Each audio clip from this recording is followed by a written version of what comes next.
Van operators are taking the action, claiming they're confined for up to 11 hours at a time in the vans without toilet breaks. Gardaí are warning motorists GoSafe is still at 50% capacity and road policing units are out in force. Labour leader Brendan Howland says it's very worrying. We certainly can't be in any way complacent. Road deaths are a terrible imposition on families, so we have to ensure that the speed limits that we impose are monitored. That's it for now. All news updates are on our website. That's newstalk.com. Newstalk weather. Thanks to the AA, you can find our lowest car insurance price online, guaranteed. A mix of cloud, showers and sunny spells. This afternoon, heavy rain will move into the southwest and spread north with a risk of local flooding. Top temperatures today, 14 to 16 degrees. Now you're up to date on Newstalk. Off the ball. This is Newstalk. All right, you're welcome along to Saturday afternoon football here on Off the Ball. Nathan, Dan and Johnny as always in studio. Damien Delaney is on the line as well. It is a busy afternoon in the Premier League. There's a whole host of 3 o'clock kickoffs. 6 games just underway. Bournemouth against West Ham, Aston Villa against Burnley, Chelsea against Brighton, Palace against Norwich, Spurs against Southampton and Wolves against Watford. Already today, Liverpool have gone 8 points clear at the top. A 1-0 win against Sheffield United. Gini by Nialdum with the goal 15 minutes from time after an error from the Sheffield United keeper. Manchester City will look to close the gap back to 5 points when they go to Merseyside to take on Everton in the late game. In the Championship, West Brom have beaten Queen's Park Rangers 2-0, while already Derby County, after the week that was, which we will get into, have beaten 1-0 up against Birmingham City, a goal from Chris Martin after just 2 minutes in that game, while Swansea have gone 1-0 up against Reading. 53106 is the text number. There is a lot to get through this week. No shortage of talking points. Mick McCarthy names his squad on Tuesday. He does. Stephen Kenny names his squad on Wednesday. Yep. What will it all mean is what we're going to get into. Who should be in which squad? Do let us know your thoughts. Johnny, how are you? I'm very well, Nathan, yeah. Globe-trotting, jet-setting, climate change, couldn't care less, living Johnny Ward. Where were you this week? I was away in France at a wedding, but... What part of France were you in? Cannes. How many times have you been there this year? Why are you answering Well, this? just because, Johnny, I think you put out a perception that you're very much, a working class man, head to the ground. Flight to Cannes is flight to Nice about 40 quid or something like that. Did meet Luke Comer on the way back, Galway United's main backer. He lives in Monaco now, which would be a little bit different to me going over to Cannes for a couple of days. Luke Comer lives in Monaco? He does. Wow. You practically have a holiday home in Cannes at this stage. How much of that Monaco money is he going to invest in Galway United next season? Word on the street is the budget's going to be big, they're going to win the league. He's very much committed to the whole process. It was very encouraging talking to him because it's not easy in the League of Ireland. You know, you watch Rovers and Dundalk and the rest trying to catch up, and Galway United are obviously bottom half the first division this season. But the main stand in Galway has been named after the Comer brothers. They're from Glenamaddy, and to be fair to them, they're quite a story. They really came from practically nothing, and now they're, I don't know if they're worth $1 billion between them or something. So if they can give a bit of that to Galway United. We did also mention Galway football and Galway hurling because they possibly could do with some help as well. Things aren't great there. We just can't trying to solve all the world's problems. No, surely, Johnny, I thought your first love was Galway United, and now the one time they're on the cusp of getting a few quid, you're trying to get them to give it to the GAA. I think they've a few bob more that they can allocate to other causes. Just all throw it all into Galway United. What about the way out? On the way out, yeah. So then I met Mike Tracy, the Dundalk, what do we call him, CEO? You're clearly in the private lounge, are you? Yeah, it's clearly you're not going where normal people go here, John. You're not queuing up at Burger King meeting these people. We were queuing at security. No, like Luke Comer is far from ostentatious. He lives, to the best of my knowledge, he lives in Monaco. Sorry. I don't think Johnny lives in Cannes. Luke lives in Monaco. I live in Dublin 8. I live in the old Fatima Mansions, to be fair. Let's clarify. But yeah, I met Mike Tracy on the way out, and after all his despicable kind of slagging of despicable and all that, and coming up with nicknames and all that, he didn't even know who I was. I was like, so I was like, how's it going? And he's like, Dundalk. Do you know the way it's very awkward when you meet someone and you I do know that person, but it's like so just some would say mate or how's it going, mate? Did you recognise him or did he recognise you? I recognised him because the day previous in a baseball cap he gave an interview talking about the need to invest in Oriel, but the need for outside help, and it's funny because Dan was in Colchester on Monday, was it Tuesday night, and the night before he was in Oriel. And Colchester's obviously 4th tier ground in England and is 10,000 all-seater, and Oriel the home of the champions the night before, so it was a fairly grim kind of contrast. So everyone in Dundalk is aware that they need to do up the ground. But I suppose that's the biggest question that Mike Tracy's had to deal with, apart from the fact that he didn't know who I was after all the slagging. So I actually literally, do you know who I am? That phrase used? I moved up the security line. He somehow passed me in the security line despite being about 10 or 13. He said 13 behind me. But then I texted him, was like, nice to meet you in the security line there anyway. You've let yourself down there now, pal. He let himself down. So did he wait for you? He didn't know. He didn't know. You didn't actually talk to each other? He didn't know the great Johnny Moore. I shook hands and I said, well done. He's like, yeah, cheers. And what were you congratulating him on, Johnny? They won the league. They won the league, and lo and behold, Johnny, we have had a lot of contact from people around Dundalk. Dan has been accosted by his own people just to pass on some goodwill. So for all ages, one final time, once more with feeling, for all the Dundalk fans out there, this one is special for you. Did I actually use the word league? This one is specially for you. It's game over. It's game over for the league. It's game over for the league, yeah. Shamrock Rovers are basically, they just have to get through the rest of the season now, all 75% of it or whatever. It's game over. Now he's given a penalty, it was a handball. And Lee Grace could be in real trouble here because he was booked earlier and Rovers are down to 9 men. Lee Grace has been sent off, but it's rebounded to Corcoran and he's found the net to give Bowes the opener. Yes, Shamrock Rovers are basically, they just have to get through the rest of the season now. Dangerous delivery towards the spot, it's in. And it's Pat Hooven, who else? It's Dundalk 1, Shamrock Rovers 0. It's game over. Chance for 2-0, it's there! What a fantastic goal from Dundalk. And what an excellent goal from Michael Duffy. Yes, Shamrock Rovers are basically, they just have to get through the rest of the season now. And there is the final whistle at Oriel Park, and it is Dundalk who have taken the 3 points and have moved back up the table onto 27 points within 4 of Shamrock Rovers with a game in hand. Vinnie Pert's men have done the business. It's game over. It's game over. It's game over. Interesting enough, Aaron Green after the game last night, we want Dundalk. I was like, well, I think you'd be better off. Stop trying to move it along, buddy. Stop trying to move it along. But for anybody who has missed it, I don't know how they could have. Back at the beginning of April, Johnny said that Shamrock Rovers had the league won.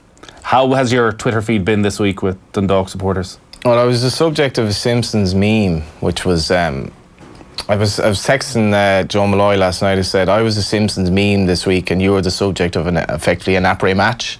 But I would prefer. It's not après match because it's not Richard off the ball. Cooper. Yeah. What I would describe like Richard Cooper being probably the most. I don't know, is he the most talented impressionist we have in Ireland? But oof, wow, certainly up there. Get Mario Rosenstock there. Anyway, just going around his Saturday business. I was saying to Joe, and Mario Rosenstock just let me in the lift there actually. So I was saying to Joe, like, this has been an interesting week, but mine was clearly like I was trying to salvage a very bad situation by kind of extolling a guy for having a very witty meme about St. Rovers at one time. And like any well-made man, he just fled to Cannes for a few days just to rest the head. Damien Delaney, how are you? Hey lads, how are you going? Johnny's been doing these good predictions for quite a while now. I have predicted Rovers to win the cup for a while back. I think I think that it was after Shamrock Rovers played Waterford early in the season that Johnny made that prediction. No one wanted Damien actually play in that game. It was a Friday night up in Tala, and then they won comfortably, and that was the moment. You called it. Any memories of that game, Damien? Do you remember thinking this side of it, they have it wrapped up? It was 2-0 and it was quite comfortable. But it was 2-1. You scored right at the end, actually, last second consolation. I always knew they got win the league off fairly handy, so I think they're definitely a far superior side. Ooh. And they'll win the cup as well. Dundalk. I like the way Damien puts it. He just puts it out there. There's no messing around. So the cup final could well end up being Shamrock Rovers and Dundalk. Shamrock Rovers are there after the win over Bohemians. Dundalk take on Sligo tomorrow. I'm going to be disrespectful to Sligo because Sligo have got the. I don't think Liam Buckley probably has Linen to do that type of team talk, but if he wanted to, he could. So tune in for the next 5 minutes, Liam, because everybody wants to see a Dundalk Shamrock Rovers Cup final. For the League of Ireland, for Irish football, Dan, how big an occasion would that be? Like, in terms of attendance, in terms of being this showpiece occasion, like, are you looking at getting 30,000 people to the Aviva? Yeah, I feel like inserting a mention of Sligo into any sentence on this, just in case this clip ends up going round like later on.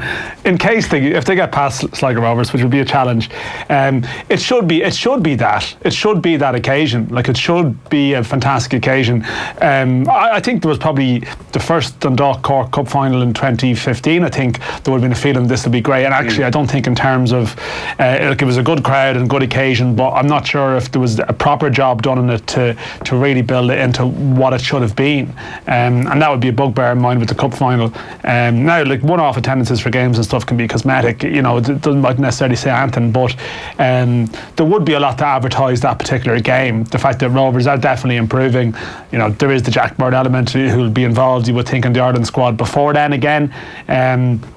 And the fact that if Dundalk do get through tomorrow, they'll be going for a treble. So it should be, if it's one of those ones really that with the tickets being priced reasonably as they are, that if that doesn't work as an event, as an occasion, then we may give up. You know what I mean? Like, it would have all the elements that you would need. There's a bit of a traditional rivalry. There's a Dublin element, which I think definitely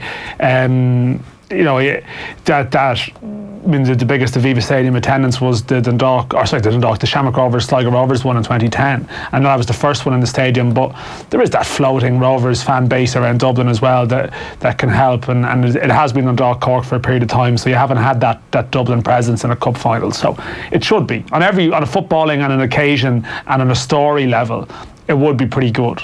There's no doubt in that. The fact they won the league on Monday night meant that football moves quite quickly, and there's League Cup games, and you were over in Colchester. Troy Parrott becomes a story. Aaron Connolly, Shane Duffy suddenly becomes a story. Richard Keogh becomes a story, and it moves on. A hell of a story. We will talk about that, and people don't stop and pause and give the acclaim maybe Dundalk deserve for winning a fifth league title in the last 6 years, but also a first for Vinnie Perth, who came in there and, following on in the footsteps of Stephen Kenny, was going to be an unbelievably difficult job. I always got the sense when he sort of realised that, and it was a big leap for him to have to step out of that shadow. Like, the way they've gone about it, double, potentially treble. This Dundalk side, compared to what you've seen over the last 5-6 years, where are they?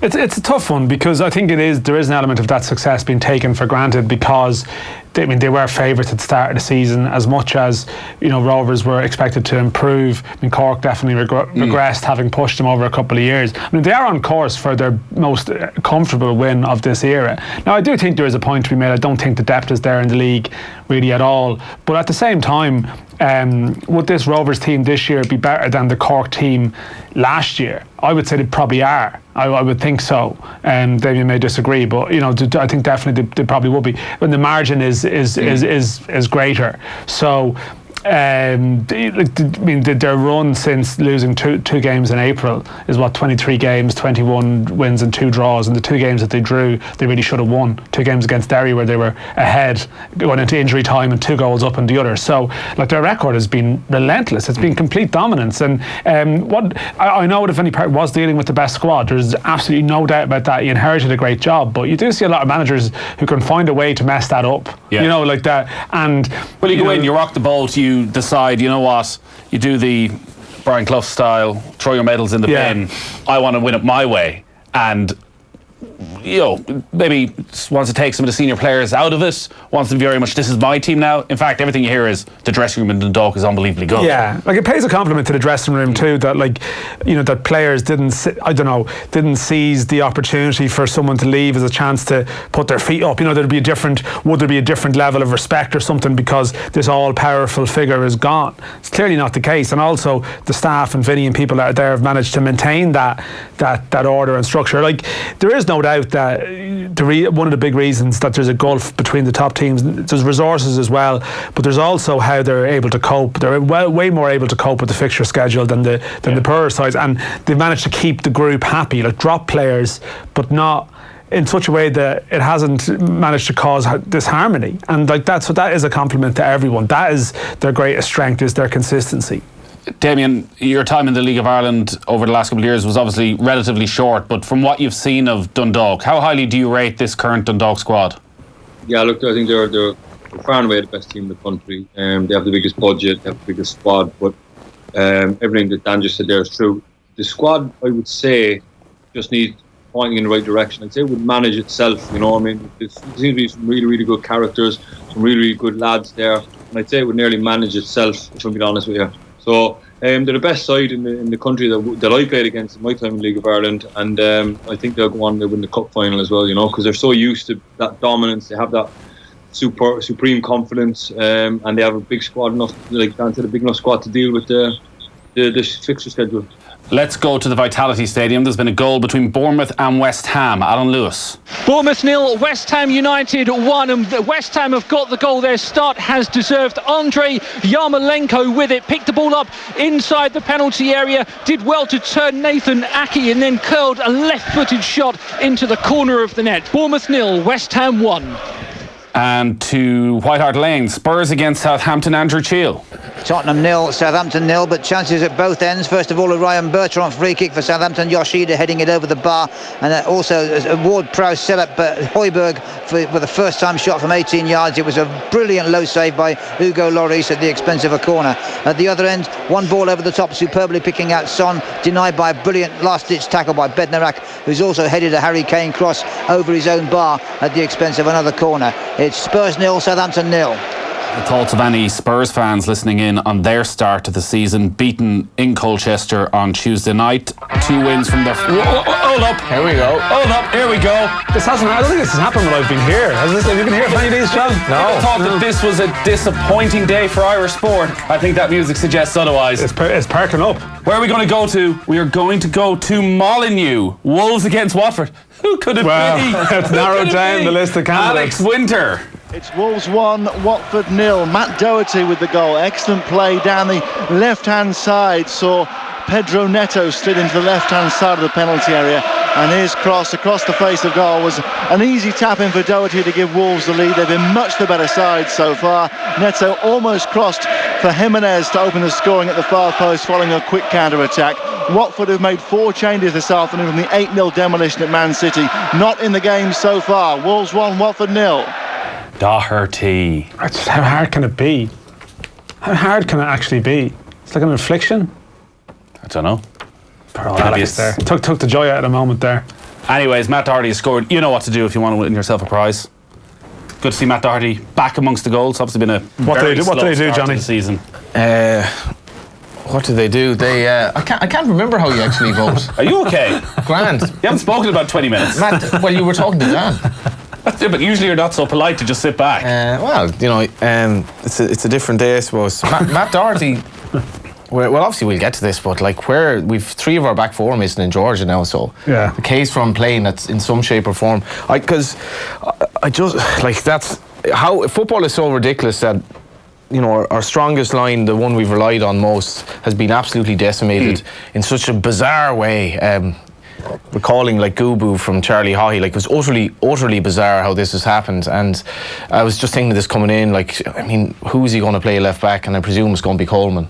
And no, Doherty will play left back. Sorry, I presume it'll be one Doherty left and him right. So would the assumption be with Duffy, Keogh, Stevens out for Georgia, the back 4 will be Coleman, Long, Egan, Doherty? I would have thought so. I mean, you're looking at the other options. Kieran Clark just hasn't played. Darragh Lenihan is playing regularly. Derek Williams at Blackburn, both playing regularly, but it'd be a competitive debut. I just think that'd be a massive ask. Likewise for Nathan Collins. Nathan Collins. I mean, he's again, Stoker in a mad place at the moment, and he's actually had a game or 2 out of the side, and he's had an injury as well. I mean, Egan and Long did play together against Bulgaria, so I mean, I can see the argument being constructed that there's a degree of continuity with that. I need to think more about Damien, the balance of the options. Be Long and be left-sided, and you know, just how would that work with Doherty if you've got a left full Doherty's played there before. It's just, I'd say you just be looking for balance in terms of your relationships and your partnerships, and I'm sure it means Glenn Whelan will play. You know, that you have to.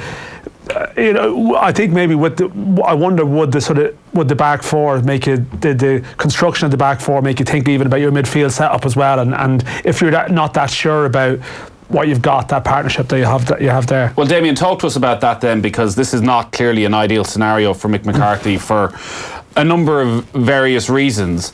He has stuck with that back five. They've started every game. They've been the real strength of his tenure so far, is that they look and don't look like they're going to make any mistakes. They all look very comfortable alongside each other. He's going to have to go against something with this selection, whether it's Kevin Long, who's played little or no football, starting, playing Matt Doherty out of position, which he didn't seem to particularly want to do. What do you see Mick McCarthy doing with that back four? I think the back four look very, very comfortable because it's a very, very defensive-minded team. The midfield players are all fairly rigid. The wide players get back and help the full-backs. So I've no doubt that the centre-backs that come in will be well protected. So I wouldn't be too worried about that. There might be a case for James McLean playing at left back. Possibly, I know he played there for Stoke last night when I watched it. The centre backs will be fine. Mick will just err on the side of caution and he'll go safety and he'll go definitely for a draw and try and win it on a set piece or on a breakaway or something like that until everything settles and he gets at least Shane Duffy back. But I don't see it being a huge issue. You've got two more than capable centre backs there in Long and Egan. Famous to play right back, and either Matt Doherty or James McLean will play left back. I know he didn't play for Ireland as many times as you would have liked, but is playing for Ireland at centre back actually relatively straightforward, because there's not a huge amount expected out of you except for just basic defending, just get rid of the ball. Yeah, exactly. I mean, that's the way Mick sets teams up. The full backs will definitely be, especially away from home, they'll definitely be sitting serve full backs. They'll stay close to their centre backs. Glenn Whelan will no doubt play. He might even play a second kind of defensive-minded player in there alongside him. Possibly he might play with two sitters instead of with Glenn and Jeff Hendricks and Conor Horan. He might play with Conor more alongside Glenn and maybe Jeff further forward. So I think that's the route Mick will go. He's definitely not going to take any major risks. He's not the type of manager that will do that.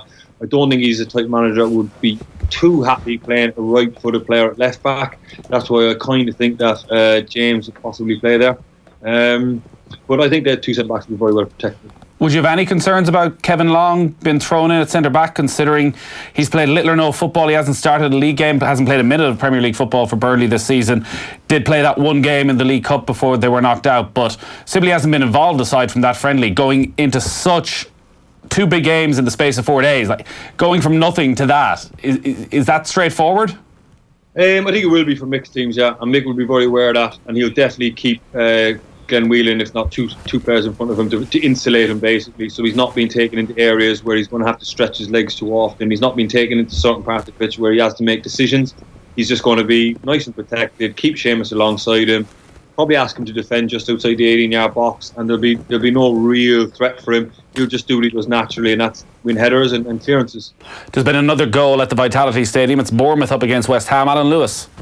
Bournemouth 1, West Ham United 1. Joshua King has got the home side back on level terms, slotting home from inside the area. The goal was initially ruled out for offside, but after a VAR review, it's been awarded, and Bournemouth are back on level terms. Bournemouth 1, West Ham United 1. Let's go to Selhurst Park, where there's been a goal between Palace and Brighton. Mike Lawrence. Crystal Palace 1, Norwich City 0. Luka Milivojevic making no mistake from the penalty spot after Ibrahim Amadou brought down James MacArthur in the penalty area. Jonathan Moss did consult VAR, but no doubt really, and Milivojevic fired it home. Crystal Palace 1, Norwich City 0. Damien, is Palace-Brighton a made-up rivalry? When I was in England, I could never say anything like that. I don't know. There's a rivalry there.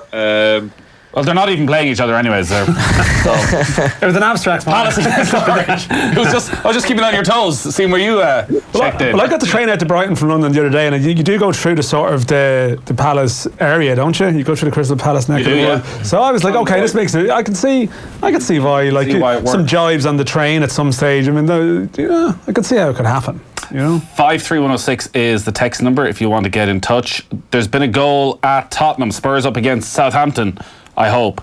Andrew Cheal. Tottenham 1, Southampton 0. Tungai and Ndombele the scorer. Nicely set up by Eriksson and Son, whose first time control was excellent. His low ball into the path of Ndombele was perfect, and the left foot shot rocketed past the goalkeeper to make it Spurs 1, Southampton 0. The Spurs had 3 decent chances before that, so the goal has been coming for a little while. Southampton looking half decent on the break, but troubled in defence. It's Spurs 1, Southampton 0. So elsewhere in the Premier League, Wolves 1-0 up against Watford. Matt Doherty with the goal. We'll bring you the winner of our competition in a moment. Crystal Palace 1-0 up against Norwich. Still scoreless between Chelsea and Brighton. Villa 1-0 up against Burnley. And Bournemouth 1, West Ham 1. Liverpool 8 points clear at the top of the Premier League after a 1-0 win at Sheffield United. And it is Everton against Manchester City in the late game. Aston Villa had scored, but it has been another one. Yeah, John McGinn with the goal, but not with the goal. All right, so that's up to date with the Premier League. We will run through all the day's scores in the Championship and everything else that's happening in just a moment. Football on Off the Ball. With Paddy Power, the greatest football partnership since Shearer and Owen. Taking Stock with Vincent Wall. Each week, Taking Stock takes a wider view of the world of business and finance. This week, the future of the EU with Simon Cooper of the Financial Times. And we look back at the Eircom flotation 20 years ago and the legacy it left in terms of Irish attitudes to privatisation of publicly owned companies. Taking Stock with Vincent Wall. Brought to you by PwC. Download the podcast now or tune in Sunday morning at 10. On News Talk. Productive afternoons with Harvey Norman. Need more you time? Ask about our range of large capacity washing machines with quick wash functions in Harvey Norman today. Now, where's the remote? Go, Harvey, go! The Motorsport Show, RDS Simmons Court, Dublin. A must-attend event for all motorsport fans, experts, collectors and car enthusiasts. Featuring performance cars, rally cars, drifters, Formula 1 simulator, live runway and much, much more. Saturday 23rd and Sunday 24th November. Tickets from €55 on sale now. Additional charges may apply. For more, see themotorsportshow.com. Proudly supported by Off the Ball. Tell me something hilariously horrible. Putting worms in my sister's shoes. When my granny does kisses, her beard is a bit spiky. I like worms. Stealing my nanny's teeth. Putting stinky socks in my brother's bed. David Walliams' The World's Worst Children's Stories are now in McDonald's Happy Meal. Served after 10:30am except in selected restaurants in southeast of Ireland, which will serve this from 11am. A range of books available at different times while stocks last. Ends 15th of October. If you've had a mortgage for years or you're a first-time buyer, why pay more for mortgage protection than you have to? VHI now offer cover from as little as €7.58 per month. It's easy to set up or switch over the phone. Call us on 1890 444444 or search VHI Mortgage Protection. €7.58 per month is based on a 30-year-old non-smoker for a 20-year term and mortgage protection of €158,000, including a 10% customer discount and a 1% insurance levy. Terms and conditions apply. VHI Healthcare DAC, trading as VHI Healthcare, is regulated by the Central Bank of Ireland and is tied to Zurich Life Assurance plc for VHI Mortgage Protection. The 2019 Boyle Sports World Grand Prix Darts is back at the City West Convention Centre, Dublin, from the 6th to the 12th of October. See 32 of the biggest darting stars on the planet, including world number 1 Michael van Gerwen, former Grand Prix champion Darrell Gurney, plus fan favourite Peter Wright. Get your tickets now at ticketmaster.ie and search darts. The 2019 Boyle Sports World Grand Prix Darts at City West. Game on. Pay attention. Learn about Ireland's best secondary schools in the Sunday Times this weekend. Our exclusive guide covers the country's top fee-paying schools and Gael Colashti. And don't miss our top rugby writers on the clash between Ireland and Japan. Pick up your copy of the Sunday Times or subscribe for €5 a month at thetimes.ie/join. This Irish success story is brought to you by Guaranteed Irish. Did you know that as one of Ireland's leading healthcare companies, MSD Ireland employs over 2,300 people at 5 locations in Dublin, Carlow, Cork and Tipperary? MSD look for team members who want to make a difference through their work. If you're interested in helping impact lives of patients around the world, visit jobs.msd.com/Ireland. Guaranteed Irish welcomes companies that are altogether better choices for our communities. So look out for it. Guaranteedirish.ie. Altogether better. Eamon, thanks for coming in. Look, this is never easy, but we're letting you go. There are reports you left the bathroom light on, your desk light on over lunch, and you stayed late every day last week. That's way too much electricity. With a full lighting upgrade from Energia Lighting Solutions, you can reduce your business's lighting costs by up to 80%, which means you don't have to go overboard to see your energy bills fall. Go to energia.ie/business to find out more. Energia, the power behind your savings. Terms and conditions apply. Bruce Betting, one of Ireland's leading bookmakers. With best odds guaranteed on UK and Irish horse racing, Bruce Betting has you covered. And with the Bruce Betting app, we're always giving you more. T's and C's apply. Bruce Betting, in-store, online and now on your phone. Over 18s, please gamble responsibly. See dunlewy.net. Have you checked out the new Red Cow Moran Hotel? Wow, the sky really is the limit as we've added another 2 floors. The new superior bedrooms of this iconic hotel now boast their own winter gardens and panoramic views over the city. Red Cow Moran Hotel, transforming before your eyes. Visit redcowmoranhotel.com. Are you looking to advance your career options with a recognised project management qualification? The Institute of Project Management has set the standard in project management education and certification for over 25 years. Our certified diploma programs provide access to level 8 and 9 qualifications and globally recognised IPMA certification. Enhance your project management skills, acquire recognised qualifications and move your career forward with the Institute's guidance and expertise. Contact the Institute at projectmanagement.ie. Does your business use Microsoft 365? Would you like to make and receive phone calls on desktop or mobile phone using your Microsoft account? IP Telecom have helped some of the country's leading technology companies implement this seamlessly in the cloud, including SureSkills, Client Solutions, Radius Technologies, CompuPack, and many more. Contact iptelecom.ie to arrange a free 30-day trial of our hosted PBX with Microsoft 365 integration. That's iptelecom.ie. Compatible with both Microsoft Teams and Skype for Business. Football on Off the Ball. With Paddy Power, the greatest football partnership since Jeff and Heskey. Madison with the corner kick. Over on that right-hand side. Plenty of... Oh! There's the equaliser! And it's Wilfred Ndidi with a thumping header into the roof of the net. We have played over an hour well inside the second half here at Stamford Bridge. And it's Chelsea 1. Leicester City 1. What a header. We talked about the quality of Madison on that right hand side, out swinging corner. The pace is on the ball, but indeed he gets up so strong without any physical contact. I'll tell you why, because Giroud's off the pitch. That's the position there as a defensive centre forward coming back to help out. He's so strong, there's no one near him. It's a bullet header. What a goal. Game on. Christian Atsu finds Joe Linton. Chance inside the area for Joe Linton, who scores. Well. Totally against the run of play. Newcastle have gone in front, and it's their number 9, Joe Linton, with his first goal for the club. One touch, and then he side-footed it past Hugo Lloris into the back of the net. It's Spurs 0, Newcastle 1, Joe Linton. Leicester against Newcastle is our live game and Off the Ball tomorrow. Stephen Doyle and Brian Kerr will be there. Or as somebody called him yesterday, Dub and Dubber. Who came up with that? Very good. Who did come up with that? It's genius. It's very good. Which one is the dubber? Oh, there's nobody dubber than BK. Yeah. I think BK just about takes Just it, 100%. Welcome back, Dan and Johnny. You're in studio. Damien Delaney's on the line. The latest in the Premier League then. Still Bournemouth 1, West Ham 1. Aston Villa have gone in front in their game against Burnley. Let's get the news of that goal with Tom Gale. Aston Villa 1, Burnley 0, and this time the goal stands. It was a great run down the right-hand flank by Frederic Gilbert. His cross came in. Anwar El Ghazi anticipated, got the run on Ben Mee inside the 6-yard box, slotted home. There was rapturous applause from the Villa fans, having one goal cancelled when we restarted to confirm. So it's Aston Villa 1, Burnley 0.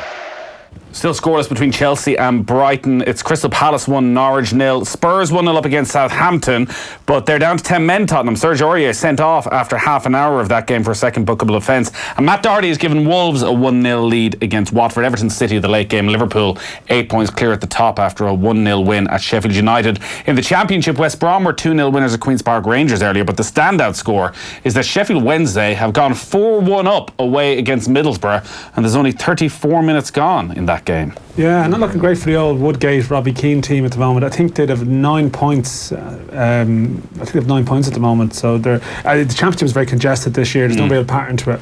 West Brom looked pretty good earlier, actually, but Middlesbrough just haven't been great, to be honest. I mean, I don't know. There'd be a fair bit of expectation around them this year to be going okay. So just getting a small bit worried about that. I mean, 4-1 down at half time is pretty poor, you know. Elsewhere, James Collins has given Luton a 1-0 lead against Blackburn. Preston 1-0 down at home against Bristol City. Swansea have taken a 1-0 lead against Reading. Huddersfield 1-0 up against Millwall. And Derby with an early lead against Birmingham. Still scoreless between Charlton and Leeds United. Damien, just want to talk about Tottenham. Dan, I know you were there at Colchester on Tuesday night, but your thoughts on what's gone wrong with Spurs this season and just generally Mauricio Pochettino's demeanour around the club. There were those very strange comments around the Champions League final that he said he was going to leave if they had won that game. He has said pre-season that he's not the manager, he's the coach, because it doesn't seem as though he's fully in charge of the transfers. And a lot of articles over the last few days just about how, I guess, emotionally charged he is as a manager, puts his life and soul into Tottenham, and that maybe there's a certain period of time that he can go with that intensity and then it wears off, and maybe we're in that sort of cycle with him. What do you think's happening? I think that Pochettino can only put up with what he's had to put up with for so long. You know, scratching from transfer window to transfer window. You know, not signing anyone last summer. He needs signings, and I think he's probably just fed up with it. Some of the players look a little bit fed up as well. You know, Eriksen has contract issues. Alderweireld has contract issues. And I think it's just all got a little bit much for him. I think, you know, if they're not going to make signings, then I think that Pochettino probably told the board, you need to sort out Eriksen, you need to sort out Alderweireld. You have to tie these players down. And not only have they not made signings, they've not tied them down either. And I think he just looked at a manager that just fed up. And I presume that the likes of Christian Eriksen and Alderweireld and a couple of other big characters in that changing room, and if they're a little bit annoyed or a little bit upset with the way things are going, it can take the mood of the changing room down. And I think Pochettino is definitely not happy because I presume it's signings, because he's obviously a very, very ambitious man. He's a very, very ambitious manager. And it's just difficult for him. But hopefully in the future, he will get some money and then he'll be happier. It was interesting. You obviously remember when you interviewed Eriksen after the Denmark game, and sorry, Dad's just changing his mic and the camera had landed on him and it looked like he was doing something far worse. Nate, you were meant to keep talking there, Nathan. I apologise. Nobody told me that. So Dan's just changing his mic. That's why he's fiddling around essentially if you're watching online. I think at that level you can probably get away with maybe not having an unbelievably good man manager if you have the good dressing room, but when you have an issue that players clearly did want out and a manager who's a little bit undecided, all of a sudden, as Damien says, like the dressing room, just at that level you're not going to get away with it. Even watching them against Colchester the other night, like Spurs were poor, and even when they're their best players on the pitch, they had no pattern about their play. They looked fairly bewildered at times. They haven't won away from home since January, would that be right? The longest run in the Premier League. And it makes the Premier League quite an interesting narrative, because basically the four teams below the top two, who you would assume would have like really hot prospects of finishing in the Champions League spot, at least three of them are in a bit of a mess, really. You know, Chelsea is kind of something that Lampard can't do much with. Man United, you know, a lot has been written about that. But Spurs, the more I look at them, now down to we see they're probably not going to beat Southampton at home today, and you are definitely verging into some sort of a crisis at this stage, I think. Yeah, Danny Ings has just scored for Southampton. We'll bring you news of that goal. So Spurs won, Southampton won. It's funny how when a narrative takes hold, particularly these days, supporters latch onto it. Before we get into that, let's hear about that goal from Danny Ings. Tottenham 1, Southampton 1. What a mistake by Hugo Lloris. He received a back pass from Sissoko, but he delayed, and by the time he decided he was going to hoof the ball clear, Danny Ings was on top of him, charged the ball down and bundled it into the back of the net. So it's now Spurs 1, Southampton 1. The point I was making was about Christian Eriksen, Damien, that Spurs supporters really seem to have latched on to Eriksen not giving his all. He's not winning the 50-50 challenges, and you think, well, was Christian Eriksen ever your man for winning 50-50 challenges? But suddenly there's a real sense that he's not putting the effort in. And does that translate into the dressing room? Do his teammates look at that? You've been in many dressing rooms where I'm sure players have wanted to go and maybe have ended up staying. Do players care? Do you think in that Tottenham dressing room they're looking at Christian Eriksen and go, you're not really that committed to this cause? See, like I've been in change rooms before, right? And this is the truth. Christian Eriksen deserves a new contract, or he deserves a move. He's done enough over the last number of years. And if I was his teammate now, I would back him. And I've done that before with other players. You know, either the club give you a new contract or they sell you on. And on top of that, Spurs players want to see.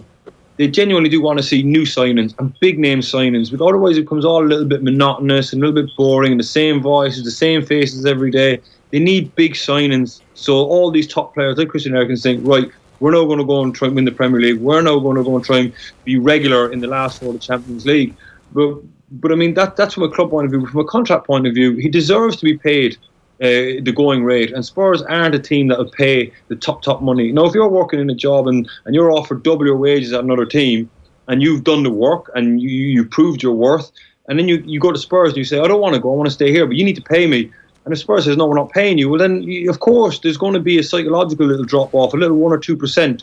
And when you have a couple of your senior players that are unhappy like that, it makes the younger players feel a little bit uncomfortable, because they're in the changing room now and they know that Christian Eriksen is unhappy. So, and that's why Pochettino, I'd be full sure that Pochettino is siding with the players here. You know, it makes it look like that Eriksen isn't trying for the manager, but the manager's probably gone to the owner and said, please pay him, either pay him or sell him. But I need one or the other, because at the minute it's not correct what's going on there at the minute. As much as they're obviously, like, footballers are pampered at that level, like Christian Eriksen has a short enough shelf life left in terms of top level. He's probably not going to win a major trophy at Spurs, and as a player, for what he did up until the start of this season, as a fan, no Spurs fan would say, like, Christian Eriksen, I've any issue with his performance. And from a professional level, as Damien said, if they weren't going to let him go, it's pretty excusable to my mind that he'd be pissed off. And as much as you say, well, he should still be given 100% every week, if mentally you're not fully there, you're just not going to produce it. Simple as that. You're not able to produce it, I think. Do you think as well, from the Irish angle in Troy Parrott, where we're very excited about the potential opportunity that might be there for Troy Parrott this season, because they didn't go and spend 50-60 million pounds on a striker, that actually in that Spurs dressing room they're sort of looking around going, well, what if Harry Kane does get injured? What's going to happen? Like, who is the player? Who's somebody coming in, even as unrealistic as it might seem, trying to challenge Harry Kane? Who is that elite forward that can bring us to another level? That they're actually looking at the Troy Parrott situation, without casting any aspersions on Troy Parrott, and going, well, like, having a 17-year-old as our backup isn't good enough. I agree with you totally, and I think the Spurs players would love to see, Eriksen would love to see a £150 million spent, but that's not how Spurs do their business. And they had the excuse of the whole stadium thing, but I just think Daniel Levy isn't the type of owner that's going to spend the money. But I don't understand. I mean, Christian Eriksen is going to be annoyed because he deserves to be paid in the bracket that he should be in. He's put the performances in, he should be there. And I know there's people out there saying, oh, well, he's getting paid enough money. That's fair enough, man. But if the going rate for a player of his quality and the bracket that he should be in, and if you're not getting it, you're going to be a little bit annoyed. I think Spurs will be fine. There's been a goal, by the way, between Spurs and Southampton. Andrew Shield. Spurs 2, Southampton 1. Harry Kane the scorer. Really well set up by Son and Eriksen on the break. Neat passing on the edge of the box. Kane eventually got the ball.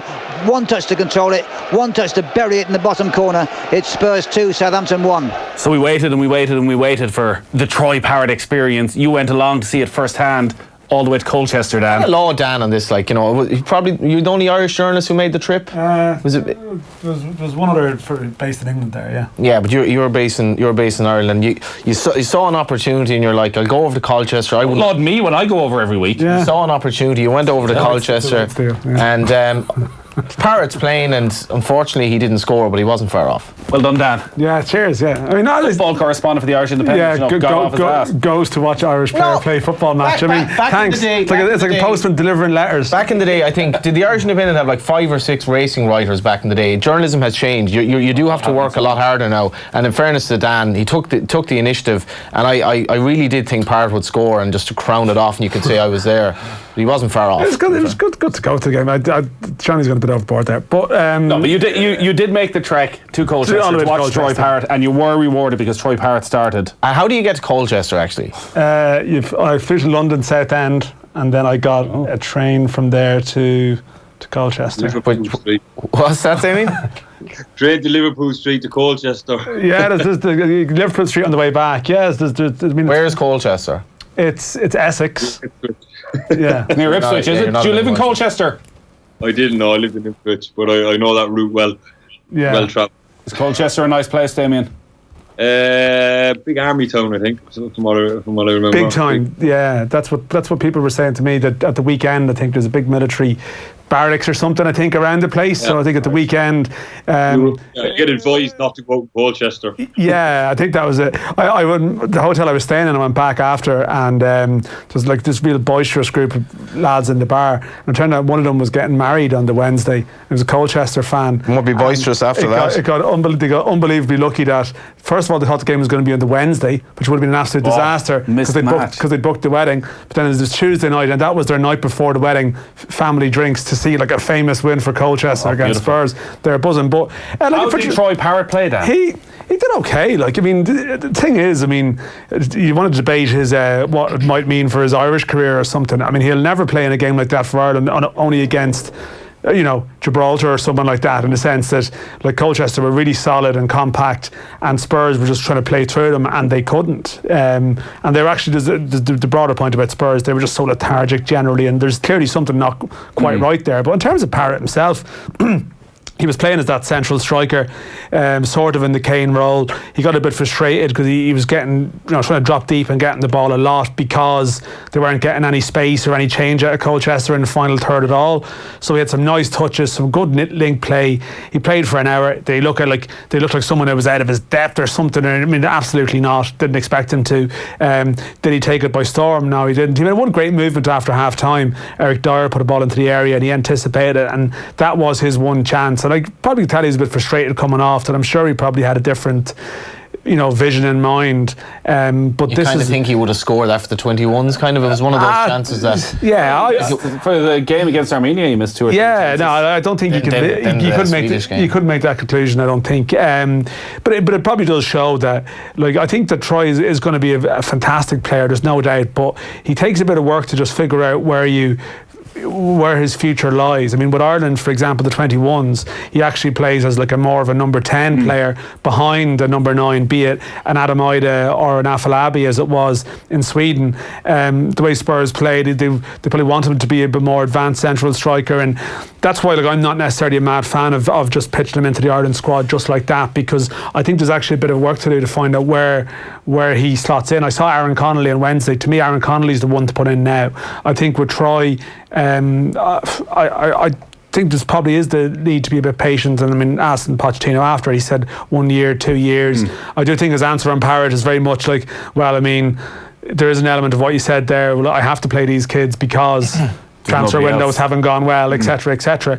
But it was a good start for him. Like, I don't think he was to blame for anything that happened on the night. They ended up with a lot of senior players in the pitch and still couldn't get the job done. Yeah, I did get the sense, Damien, from listening to Pochettino in that press conference afterwards, that there was probably what we've talked about in this show, protecting Troy Parrott of, I don't want to have to come in and talk about Troy Parrott for 20 minutes after every game. He's one young player, we're giving him a chance, but he's not going to be starting in the Premier League next week.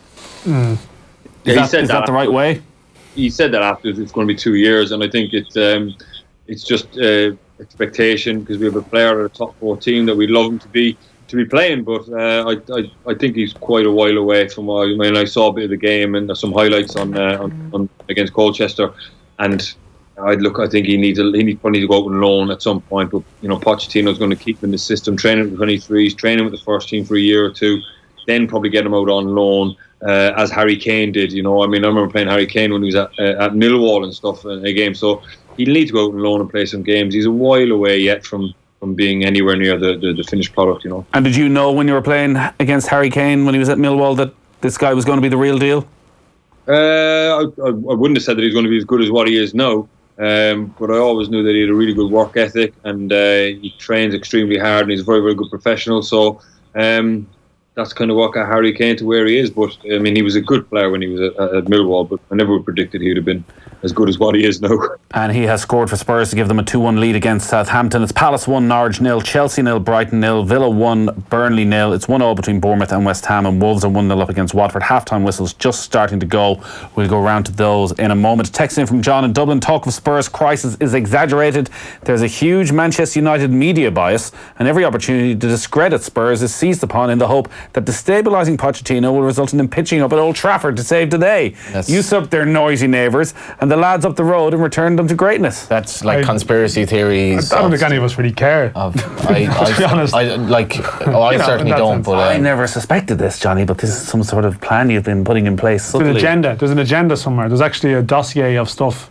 It was being get Pochettino out of Spurs. That's what they bring Manchester United back. That's what was handed round in the press room the other day. There was an agenda. I don't understand why people and football fans would think there's a media bias towards wanting to return Manchester United to greatness. The Manchester United story is far more interesting from a media point of view when it's an absolute mess. When they're trundling along as they are, yeah. Changing manager every 18 months. I do think, though, Pochettino, if he's any sense of timing, is probably looking at things at the moment and thinking, this is probably working out okay. Well, it actually has, because when you think a year ago, when pretty much within the space of a few weeks, Zidane went back at Real Madrid and Solskjaer took over at United, we were talking about, like, has Pochettino missed his chance? That those jobs may not come up again. Where actually now you're looking at it thinking, both of those clubs already have been strongly linked with a move from in the summer, if not sooner. There's a suggestion, isn't it, somewhere that there's a release clause of around 32 million quid. It could be interesting times, though, if say the likes of West Ham or Leicester, clubs like that, got Champions League spots next season, just in terms of the money coming in and all that, because there's definitely a changing of the guard, I think, at the moment in terms of some of those bigger teams with the problems that Chelsea have, and like Man United don't seem to be going anywhere at the moment. There's not enough of a chance. I mean, maybe Leicester might have half a crack at it, but there's not. The gap is still so vast that like there's no chance that maybe one team might get a Champions League place once, but look at the finishing league table last year. As well as Dundalk Rovers here. You can talk about teams starting well and you think that they're going to close. It's over time. The economics of things just it works itself out over 38 games. Well, look at Wolves, who were probably the team most people would have expected to push on for the top four if there was to be this sort of collapse. Yeah. But because of their lack of squad depth and having to play in the Europa League, all the freshness, all the zip that was there last season is completely gone. It'll catch you. Let's go around the grounds then. Half-time whistles going. Frank Lampard still looking for his first win as Chelsea manager at Stamford Bridge. They're up against Brighton this afternoon. Ian Beach. Chelsea 0, Brighton 0. 4 chances stand out for Chelsea so far. The first, a glancing header from Tammy Abraham, which hit the Brighton post. That was from a left-wing free kick. The second, a shot by Ross Barkley from close range, meeting a beautifully shaped cross from Marcus Alonso. And the third was a one-on-one where Pedro shot straight at the Brighton goalkeeper, Matt Ryan. Alonso has also shot over from close range for Chelsea. Brighton haven't created any chances as good as that yet, but they have played their way into the game. It's Chelsea 0, Brighton 0. Next to Villa Park, Aston Villa at home to Burnley this afternoon. Tom Gale. Aston Villa 1, Burnley 0, and it was an eventful game before the deadlock was broken. Both sides hitting the woodwork from spectacular free kicks from range. And then John McGinn on 25 minutes did have the ball in the back of the net, but that was disallowed by VAR due to offside. And then on 33 minutes, it was a counter-attack from the home side. Anwar Al-Ghazi stealing a run at the near post, half volley into the bottom right-hand corner, and that's what separates the two teams. At half-time, it's Aston Villa 1, Burnley 0. A lot going on between Spurs and Southampton in the first 45 minutes. Andrew Cheal.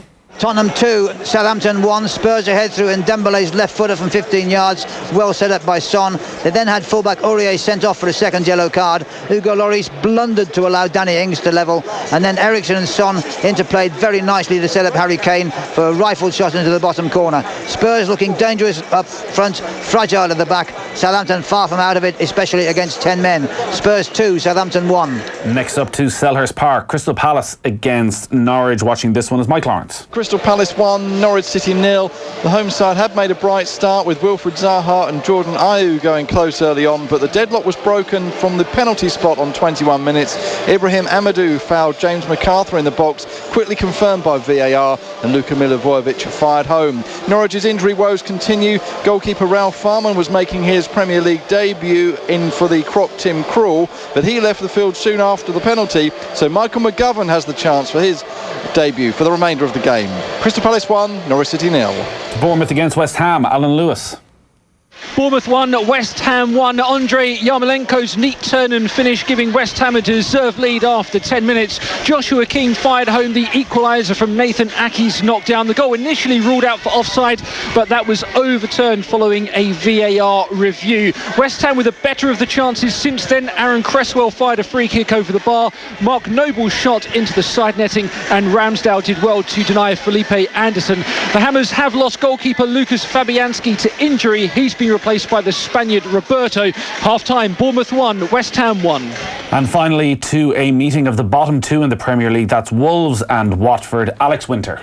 Wolves 1, Watford 0. Matt Doherty's first goal of the season, separating the sides. Neat play down the left-hand channel, saw Pedro Neto slide a ball across the face of goal for Doherty to tap home. Moments before, Neto crossed on the right-hand side that almost gave Raul Jimenez the opening goal of the game. Wolves also thought they might have had a penalty when the cross struck Obalesa on the arm, but VAR chose not to intervene.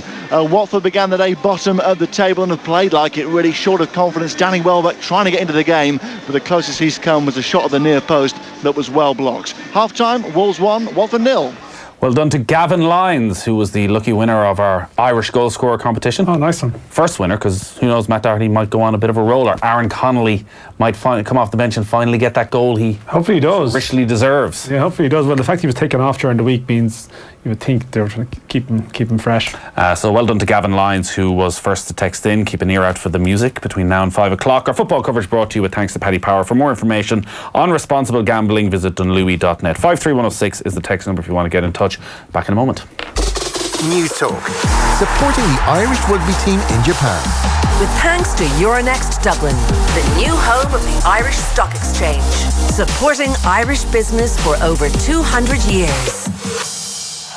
International football is more exciting than ever. Remember that first time on the terraces, where it all began. The heroes, the villains, the highs, the lows. All the while, you were learning. Now use that knowledge on Football Index. Join tens of thousands of fans trading the world's top players. Football Index. The game changed. App available. 18 plus. Terms and conditions apply. Gamble responsibly. The Motorsport Show, RDS Simmons Court, Dublin. A must-attend event for all motorsport fans, experts, collectors and car enthusiasts. Featuring performance cars, rally cars, drifters, Formula 1 simulator, live runway and much, much more. Saturday 23rd and Sunday 24th November. Tickets from €55 on sale now. Additional charges may apply. For more, see themotorsportshow.com. Proudly supported by Off the Ball. Be confident in the next car you buy. At Dundeal, you can find cars from over 1,000 trusted dealerships nationwide. Now you can search for cars with warranties and monthly finance options to meet your budget. Dundeal, Ireland's largest car showroom in the palm of your hand. This week at Dunnes Stores, we've got amazing value on snacks you'll love. From retro favourites to snack press staples. With half price on Swizzle Sweet Shop Tub and half price across the Pringles range. Plus, with our €10 off every 50 grocery voucher, save even more. Dunnes Stores, always better value. See online for terms and conditions, minimum spend required. Bruce Betting, one of Ireland's leading bookmakers. With best odds guaranteed on UK and Irish horse racing, Bruce Betting has you covered. And with the Bruce Betting app, we're always giving you more. T's and C's apply. Bruce Betting, in-store, online and now on your phone. Over 18s, please gamble responsibly. See dunlewy.net. Tiles and bathrooms, wooden floors, and House of Tiles, the choice is yours. It's a tax-free sale all this week at House of Tiles. We're paying the 23% VAT on your tile, adhesive and grout purchases at House of Tiles. Coolock, Bray, Coolmine, Sandyford and Longmile Road. Sale must end Sunday. See houseoftiles.ie. Terms and conditions apply. Whether you're peeling onions, picking low-hanging fruit or taking a helicopter view, a consultation with Regan Stein is more than just jargon. Regan Stein is disrupting the management consulting world by delivering cost-competitive instant business results through specialist consultants tailored to suit your company. Visit reganstein.com. Regan Stein. Corporate speak for good business sense. To celebrate the Rugby World Cup, Air's broadband sale kicks off now. With totally unlimited fibre broadband, plus you get the Air Sport Pack free. The home of the Rugby World Cup in Ireland. And it's on sale for an incredible $29.99 a month for 6 months. Call 1-800-500-300, go in store or visit air.ie. Air. Let's make possible. New customers only, $59.99 a month thereafter. 12-month contract, subject to availability. Air Sport Pack channels subject to change. Use of experience may vary. For full details and terms, see air.ie. Fly with Cathay Pacific from Dublin Airport to over 70 destinations across Asia and Australia and move beyond the familiar. State-of-the-art cabins, world-class entertainment and award-winning service, making sure you arrive ready to make the most of whatever lies ahead. Whether it's the stunning coastline of Sydney, the secluded waterfalls of Bali, or the bustling markets of Ho Chi Minh City. Book now at cathaypacific.com. Cathay Pacific. Move beyond. With Brexit looming, it's time for those in business to take control of the things you can and prepare for the things you can't. Bank of Ireland is hosting a series of Get to Grips with Brexit events across the country, bringing together industry experts to help you take practical steps to minimise disruption to your business. Search BOI Brexit and join us at an event near you. The Get to Grips with Brexit series. Bank of Ireland. Begin. Bank of Ireland is regulated by the Central Bank of Ireland. In the Irish Times weekend, Fintan O'Toole on the genius of prophet, preacher and avenging angel Greta Thunberg. In sport, Keith Duggan shares his experiences travelling around Japan as he covers the Rugby World Cup. And can Ireland learn from San Francisco's acute housing crisis driven by a tech industry boom? The Irish Times weekend. Your weekend's in good hands. Across Ireland on 106 to 108 FM and at newstalk.com. This is News Talk. Good evening, I'm Tina Gates. Hundreds of people have turned out at the 8th Annual March for Choice in Dublin. They're campaigning for free, safe, legal and local abortion across Ireland. Today was the first March for Choice since Ireland repealed the 8th Amendment last year. Linda Kavanagh, spokesperson for the Abortion Rights Campaign, says abortion is still out of reach for many people. There's still a lot of people who are being left behind by this legislation. So we're here today to demand an end to the 3-day waiting period, a demand to the refusal of care. We want, we're an all-Ireland campaign, so we are marching to show solidarity with people in Northern Ireland as well. The sister of murdered Labour MP Joe Cox has urged British MPs to stop using inflammatory language over Brexit. Mrs Cox was killed in 2016, just days before the EU referendum. Her sister, Kim Ledbetter, has criticised Boris Johnson for drawing on her memory and claiming the best way to honour her was to get Brexit done, and says her sister wouldn't approve of the way opposing politicians have been behaving. Joe would be trying to find a way through this. And that's what's most important now. But unfortunately, the debate around Brexit in particular has descended into shouting and screaming. Investigations are continuing after 2 people were killed in separate incidents on the roads in Cork and Cavan last night and this morning. A man in his 50s was killed after he was struck by a bus on the N3 at Lisgray at around 10:15 last night, while a 24-year-old man died after the car he was driving was involved in a serious collision with a truck at Ballyhooleen in Ballahassig at around 1 a.m. In Dublin, part of the Lewis Red Line's been shut down temporarily because of a gas leak. Trams are not running between the Red Cow and Tala. Gas Networks Ireland says workers found a gas main leaking at Kingswood around 10:30 this morning. They say it was damaged by a third party and its staff are working to get it fixed as quickly as possible. And a status yellow rainfall warning's been issued today for Munster and parts of Leinster. The alert's in place from 5 this evening until 7 a.m. tomorrow morning. That's it for now. All news updates are on our website. That's newstalk.com. News Talk weather. Thanks to the AA, you can find our lowest car insurance price online, guaranteed. Rain spreading northwards across Munster and South Leinster, turning heavy and persistent. Good dry spells elsewhere with highs of 15 to 19 degrees. Now you're up to date on News Talk. Off the ball. This is News Talk. All right, you're welcome back. Spurs leading Southampton 2-1 with second halves just getting underway in the Premier League elsewhere. Wolves on course to move out of the relegation zone. Matt Doherty with their goal as they lead Watford by a goal to nil. Palace 1-0 up against Norwich. Still scoreless between Chelsea and Brighton. Aston Villa lead Burnley by a goal to nil, and it's 1-1 between Bournemouth and West Ham. Earlier, Liverpool beat Sheffield United by a goal to nil. Everton-Manchester City is the late game.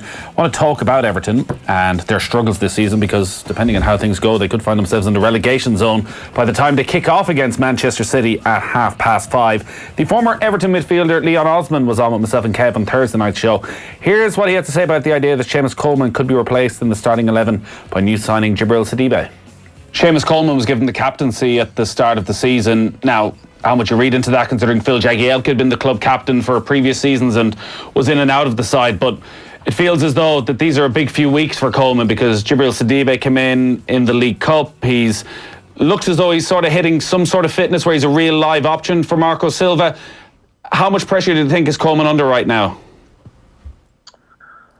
A bit of pressure, as you say, bringing in Sidibe, I think from Monaco. So, you're talking about a player that has quality, but Seamus Coleman, I can't speak highly enough of him. He's still a top quality player. He is probably the leader in that dressing room. He's the guy that, certainly has a word to say to the other players when they don't meet his standards, which is terrific. To have met the young man when he was in 2009, I think, when he first came across, he was shy and timid, and certainly not the character he's become. And it's great to have seen that he's now Everton captain, a leader, and justifiably so. And I think he's got another couple of seasons in the Everton first team.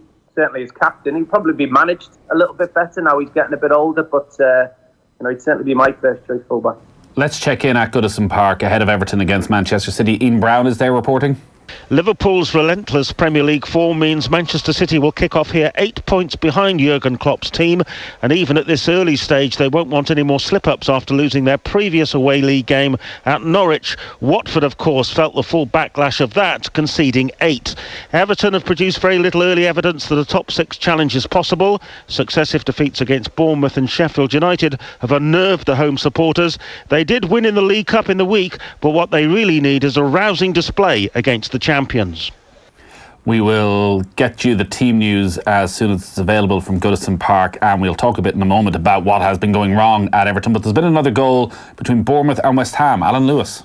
Bournemouth 2, West Ham United 1. Bournemouth taking the lead within seconds of the second half getting underway. A mazy run by Solanke. He found Joshua King, who slipped the ball in for Callum Wilson, who fired the ball into the bottom corner. Bournemouth 2, West Ham 1. Damien, Everton don't score any goals, 5 in 6 Premier League matches, and they're a bit of a mess at the back, which is one of the reasons that Seamus Coleman, I think that entire back four, if they had any other options at centre-back, I'd imagine both Michael Keane and Yerry Mina would be under pressure as well. The amount of set pieces they concede is insane. Pretty much a goal conceded from a set piece every 2 matches under Marco Silva, far more than any other side in the Premier League. Is that just poor coaching? Is it not enough time spent on the training ground? Is it the individuals involved? Why does that happen, that one team can be just so poor at dealing with free kicks, corner kicks? I just think they don't have any real... Their team looks very, very milky, It's not... there's no real big presence there. There's no real big header of the ball there. There's no real kind of a solid figure that you'd want in the middle of the park, and a solid figure you'd want to centre back. I think their training, Marco Silva doesn't focus enough, from what I see, on when they don't have the ball. I mean, they just seem to be all totally focused on pass, keep the ball, possession, and patience and opening them up.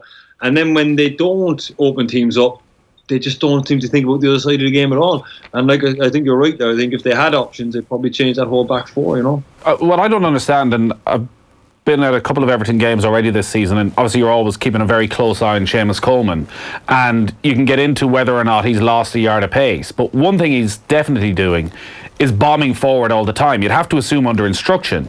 And Richarlison is playing out on the right hand side, and certainly looks to be a big improvement than when Theo Walcott was there. But time and time again, Richarlison gets the ball on the right wing. Coleman flies forward on the overlap, makes the run, and Richarlison just uses him as a decoy again, which maybe is what is perfectly part of a game plan.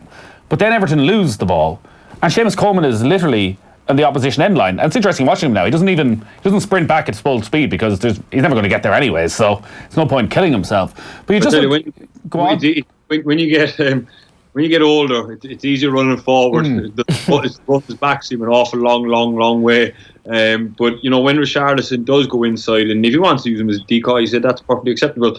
But when the ball turns over, then you have to have some sort of a shape of your midfield.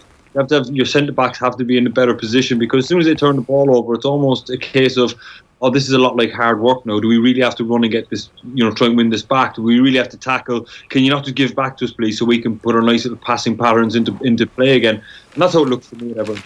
Yeah, it's just bizarre when you watch it that the second they lose the ball, suddenly there's this massive gap at right back where Michael Keane doesn't seem to want to take responsibility. It's bizarre in a way that they sold Idrissa Gueye to Paris Saint-Germain, considering that was his sort of game, was just getting back, covering. They're a lovely team to watch when they're winning, but you just cannot see a way Marco Silva gets to Christmas. He won't. He'll be gone very, very soon, unless, because I don't think he's the type of guy that can change his ways. He's all about this possession, patterns, just repetitive patterns over and over again. And I don't think those Everton players are good enough for that. And then they definitely don't have. They're very, very soft when they haven't got the ball. They're very, very soft when they turn it over. There's no real edge to them. Like you said, Idrissa Gueye was probably the only one in the team that had that, and they gave him away. Goal at Stamford Bridge. Chelsea against Brighton. Ian Beach. It's Chelsea 1, Brighton 0. Chelsea scoring right at the start of the second half. Jorginho with a penalty after Adam Webster had miscontrolled the ball in his own penalty area and then fouled Mason Mount as Mount tried to nick it away from him. Perfect start to the second half for Chelsea. They lead Brighton by a goal to 0. So that could be a big win for Frank Lampard and Chelsea. So the latest in the Premier League, if you're just joining us, just around 10-12 minutes gone in the second half in all these games. Bournemouth 2-1 up now against West Ham. Aston Villa still leading Burnley by a goal to 0. Chelsea 1-0 up against Brighton. Crystal Palace 1-0 up against Norwich. Spurs down to 10 men after Serge Aurier was sent off on half an hour. They are still leading Southampton 2-1, while Matt Doherty's goal means Wolves are still 1-0 up against Watford. All 6 home teams leading in the 3 o'clock kickoffs in the Premier League. Liverpool away from home won against Sheffield United by a goal to 0. Don't know how much you saw the game, Damien, from a Liverpool point of view. Probably similar in a way to the Chelsea game. Like, they grounded out, they showed a good bit of character. Sheffield United had a huge amount of the ball, a lot of chances, and probably got a little bit of luck.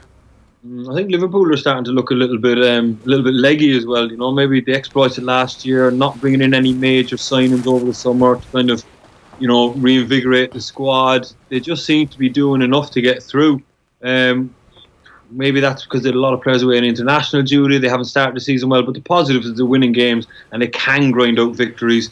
And you're hoping at some point they'll get into full swing and start running right over the top of teams they were last year. And when that's awful worrying though, Nathan. I mean, how many games are we in? And their last 3 games were in Naples, obviously, against Chelsea, and today, and they didn't play well in any of them.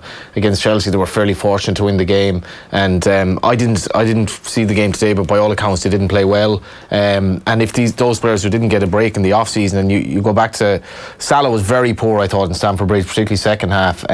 Those players who didn't really get a break last summer or this summer, and now that's a serious concern, and Klopp is going to have to start kind of probably toggling a bit with who he's picking. Is the analysis harsher on Liverpool than most other teams? They're doing. What have they won all 7 games they played in the Premier League. They've won their last 16 Premier League matches. I think they're undefeated in 24 games.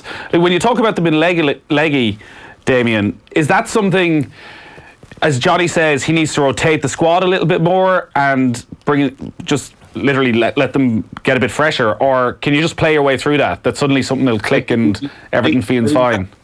Just try and play your way through it, and hopefully as they start getting the other side, getting towards Christmas, they might get a sniff of the title then, and that'll reinvigorate them. If they really are 6-7 points clear of Christmas, I think that could be enough to get them over the line. Maybe one signing in January just to kind of boost a little thing in.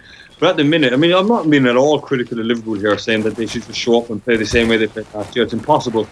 But when they're having their down moments, they're still winning games, and relatively comfortably. There's nobody really, really putting him under any immense pressure. I mean, really, really comfortable. I mean, he's built such a good squad there that when they're going through these moments, he can just resort to just being solid, and he always knows they'll have goals in them. They can't be leggy though, because that's their entire thing is based on the energy of their play. And I particularly thought against Chelsea, down the flanks they were very exposed. Like with that system that they play, they're quite narrow with obviously the 3 and the 3.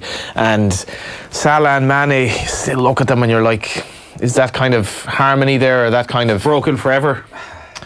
I certainly thought that the 2 games that I did watch, the Napoli game, the Chelsea game, doesn't really look right, and they're kind of hobbling through. But as much as they're 5 points clear, if they're leggy in late September, they will need to eradicate that, because that's the whole thing is based on getting the ball to the forward line and energy of winning the ball back. They might want to go to international break just to just recharge the batteries a bit. Got a couple of lads to pull out injuries. But that's what they had at the last international break. Neither Salah or Mane went off on international duty. And didn't necessarily work the oracle. I don't know. I mean, I know you're saying that the results are very good, but like sometimes results, the collective is very impressive, and as a result, you put them together in a line, it's like great results. But I mean, Mason Mount takes a late chance in the Chelsea game, and I think we had a very different analysis of that game, because they were in a good position and they almost squandered it. Today they got lucky. They're getting the results, but I suppose what you're looking for from like pundits, and as Damien says there, is to spot something that might just become a relevant thing over time. Maybe it is a bit harsh, but the standards are so high that you just assume City are going to come roaring back now. Well, that's the unfortunate thing for Liverpool, is that I think you look at what Liverpool are doing, probably most Premier League champions through the years have had spells like that where they're not firing all cylinders, they grind out really good results. But because you expect Manchester City to go on some sort of, as Liverpool are on, a 15-game winning run at some stage and still get towards 90 points, but not quite there, Johnny, that like Liverpool can't afford any sort of a dip.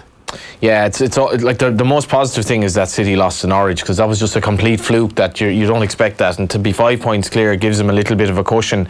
At the moment you'd still make City favourites though, because I see El Hadji Juff said they bottled it last season because they were so far clear. They didn't bottle it just because City got so many points, and it was as simple as that.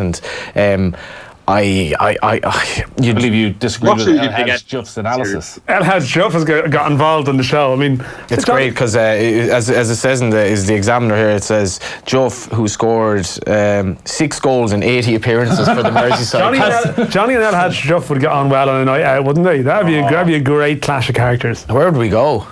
Into Mulligans or something? I wouldn't have thought so. No. Fallon's. Yeah, Nathan was earlier even actually. Disparate characters. That big hotel is fairly propped up. Dublin A has been gentrified every second of the day. Didn't see it, but I'll trust you on that. Sorry, Damien, you were trying to come in there.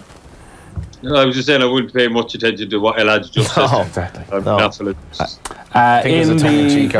In the Championship, Preston have equalised against Bristol City, so it's 2-2 in that game. A couple of penalties for Preston. Earlier, West Brom 2-0 winners of Queen's Park Rangers. Luton, James Collins scored for Luton and they lead 2-1 away at Blackburn.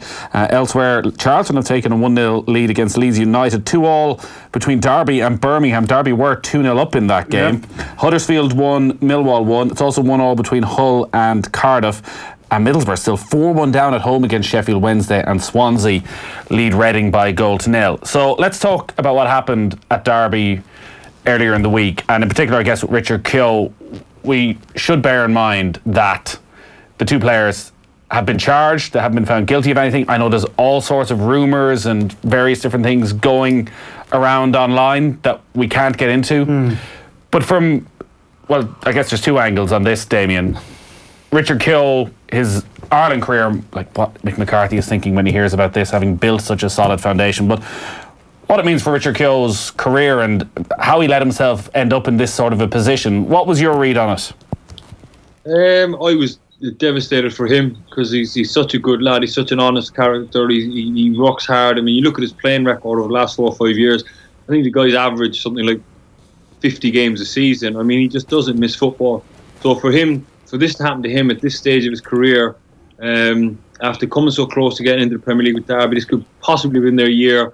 I was devastated for him. I really did. I got a real bad feeling in my stomach. I'm not excusing what he did. Everyone makes mistakes, and I think that he got into a car. Obviously, he was drunk, and whatever happened. And for an injury of that magnitude to happen to a 33-year-old, I would be fearful that I've no doubt that he'll play again. But will he get back to the level that he was at previously? at 33 years of age, that severity, I'm not sure. Richard Keogh is going to pay a big footballing price for this. The way Mick McCarthy had set up and wants to just change the team for no reason, there's every chance Richard Keogh would have been starting for Ireland at Euro 2020 if they qualify. That you now feel is gone. Who knows if he'll ever play for Derby again. There's obviously greater issues in terms of what could have happened. It could have been a whole lot worse for an awful lot of people. Yeah. And the two players who were driving will face those charges and whatever will come at that. As Damien says, everyone's encountered Richard Keogh, and part of you always thinks, yes, lovely man, one of the nicest footballers you will ever meet. But bloody hell has he made a big mistake. Yeah, and that's the thing. I mean, I wrote about it during the week, and it's quite difficult to write about it to some degree because you're not dealing with someone who, you know, you hear chatter about people. You're not dealing with someone when you hear, yeah, geez, he's a bit of a that lad. You know, he's got an edge to him or something. No. But at the same time, you know as well that you can't. Like if you go on about a great lad someone is and that's fine, but like it's a very serious thing that's happened here, and there'll be people that would have been affected by situations such as this one. So you almost have to detach that person from the judgment of it. And yes, he's going to pay a devastating personal cost. He really doesn't need anyone to tell him that. You know, I mean, he doesn't need anyone to tell him what happened. But he but there has to be a limit on the sympathy to a degree because, and again, not to be sort of po-faced about it, because a lot of people of a certain age or any age out there have probably been in situations in life where these things have arisen, and you make bad decisions, and it's right, everyone makes mistakes, and you don't always make the decision that you should make. But once you sort of make that decision, you're taking, you're pay the full price there. Yeah. You look at it, I'm not excusing what he did, I'm not. I mean, he got into the car drunk, it was his own mistake, and what struck me about him is he's such a sensible guy that for him to make that decision, because he's a guy I'd fully expect just to go, no, this is wrong, I'll get a taxi, whatever. I don't know the other two, I don't know what they're like. But, he's such a sensible guy, and he's paid a huge price for only getting into a car. It is. I suppose you can put in the situation where they may have been reluctant to get a taxi on the basis that they could be photographed drunk or something like that. But this is a terrible decision, and it goes to just prove how dangerous alcohol is in terms of Richard Keogh making a decision that he could never possibly make without being so heavily under the influence. How would you do that? He's ruined probably his international career, probably his Derby career. I'd say he will play again, but not for either of those two. And we have this nexus between alcohol and sport where we think it's okay for alcohol to be hand in hand with sport, and all this guff from Guinness but is this hand in hand in sport? So Derby County did everything right here. They went bowling. Yeah, and it finished at 8 o'clock in the evening, and the club put on cars to get them home. Derby's statement was excellent, because you really have to come down this in the strongest term. But we look at alcohol in a way different to how we look at if somebody was off his head on cocaine. Yet Richard Keogh was clearly so heavily influenced by drink the other night that he thought this. We don't know the exact details, but we don't know the exact. He'd certainly had a lot to drink. Details, but no, Derby said it was an alcohol-related incident. So clearly. As of the other lads, but it's important to bring up that debate again of the relationship we have between alcohol and sport. To my mind, is not a helpful one, and alcohol has ruined his career there. But it's not even alcohol and sport; it's just an alcohol and society thing. Yeah, the decision. I mean, maybe there might be extremes of what happened, and again, there's a lot of stuff going around, and you can't even verify some of it. So people would have seen and heard stuff, but we can't verify that. So, and maybe there's extremes of behaviour with sport sometimes, and maybe. The profile can sometimes bring a degree of entitlement that you can maybe get away with things because of status and so on. Maybe so, but ultimately, decisions that were made the other night are the decisions that ruin people's lives. And kill people as well. And kill people. That's what I'm saying. And as a result, there has to be a zero tolerance approach, and there's a human and of course on a human level you have to sympathise with someone who doesn't appear to be a bad person at all, but at the same time that's also not a defence. Do you know what I mean? That someone's a great lad, that you can't not everyone involved in these instances has that sort of opportunity to have their character defended because people know them through their career and their profile and so on. And particularly in a situation like this where there's 3 people involved, and Richard Keogh we're familiar with from Ireland, lots of people will be familiar with Tom Lawrence and Mason Bennett and could easily make the same defence, yet we look at them, different scenario if they were the ones driving the car. I think that Keogh didn't didn't drive. He got into the back seat. That is a big terrible. distinction. The other two is inexcusable. Keogh got into the back seat and he's paid a massive price, for making a bad decision. Yeah. He didn't get. I don't know.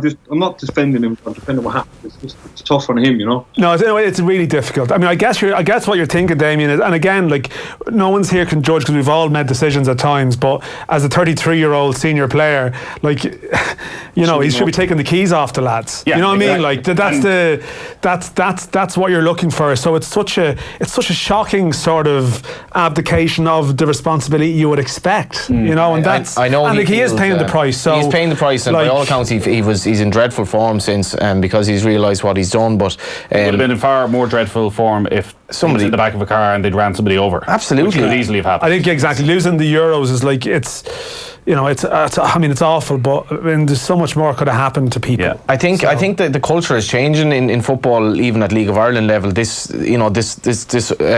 big kind of piss ups now are nowhere near what they were. I think like the Dundalk lads. It still happens, John. It does, but it's changed radically. Like the League of Ireland clubs even have gotten a lot more professional. Dundalk lads would barely have a drink from one end start of the year to the other. I think young players coming through will look at this, and it's a great example of basically why never to get into a situation like that, where in the middle of the week you're out of your tree and you think it was a good idea to drive home and basically you end up ruining your career.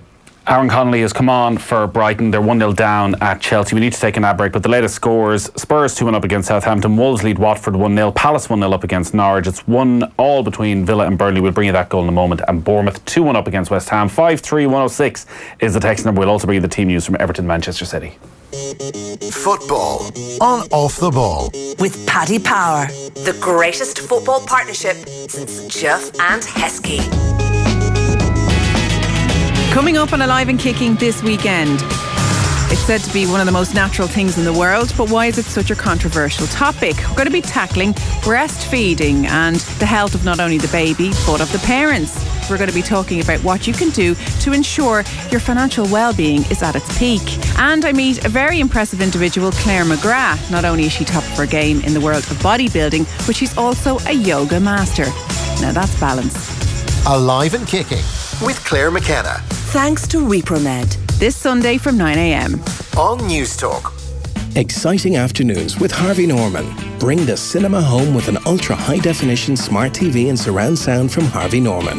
The cinema experience with no queues and no trailers. Go, Harvey, go! Listen up, class. Aldi's Play Rugby sticker promotion is back. Collect official Irish rugby stickers every time you spend €30 in Aldi. Fill your primary school's poster for a chance to win one of 2 €50,000 prizes or one of 10 €10,000 prizes for your school's playing facilities. Tomorrow, Japanese for beginners. Konnichiwa, kids. Konnichiwa, sir. Aldi, official supermarket of the IRFU. Full details at aldi.ie/playrugby. Promotion runs 10th of August to the 8th of November 2019. The 2019 Boyle Sports World Grand Prix Darts is back at the City West Convention Centre, Dublin from the 6th to the 12th of October. See 32 of the biggest darting stars on the planet, including world number 1 Michael Van Gerwen, former Grand Prix champion Darrell Gurney, plus fan favourite Peter Wright. Get your tickets now at ticketmaster.ie and search darts. The 2019 Boyle Sports World Grand Prix Darts at City West. Game on. Bruce Betting, one of Ireland's leading bookmakers. With best odds guaranteed on UK and Irish horse racing, Bruce Betting has you covered. And with the Bruce Betting app, we're always giving you more. T's and C's apply. Bruce Betting, in-store, online, and now on your phone. Over 18s, please gamble responsibly. See dunlewy.net. Whoops, it's the annual home insurance bill and no good news as usual. Change. Beg your pardon? Change to AIG. They are providing great savings and real value. Like a new special 50% discount. That's half price. Here, give me the phone. Make the change. Visit AIG.ie or call us and see how much time and money you could save. Thank you, AIG. Normal underwriting acceptance criteria apply. Minimum premium of €210 ex levies applies and optional extras not included. Applies to new AIG direct home residential customers only. Offer valid until October 31st, 2019. AIG Europe SA is authorised by the Luxembourg Ministry of Finance and supervised by the Luxembourg Commissioner for Insurance and is regulated by the Central Bank of Ireland for conduct of business rules. Aware, the mental health charity is holding a conference on the future of depression and bipolar disorder on the 12th of October in University College Dublin. This conference is designed for the public and families of those suffering from depression who are interested in learning more about future developments in the treatment of depression. To book your place, register now at awareconference.com. It was the week when a 16-year-old girl rocked the world. In this week's Sunday Independent, Brendan O'Connor on the criticism of Greta Thunberg and Niamh Horn on why climate change is a good thing. In Living, Pippa O'Connor-Almond on coping with the death of her mother. In Life, Rory Best on fear of failure, the rugby rape trial and why he had to stop drinking. Plus, the essential guide to protecting your finances from Brexit. The Sunday Independent, the complete read. Fly with Cathay Pacific from Dublin Airport to over 70 destinations across Asia and Australia and move beyond the familiar. State-of-the-art cabins, world-class entertainment and award-winning service, making sure you arrive ready to make the most of whatever lies ahead.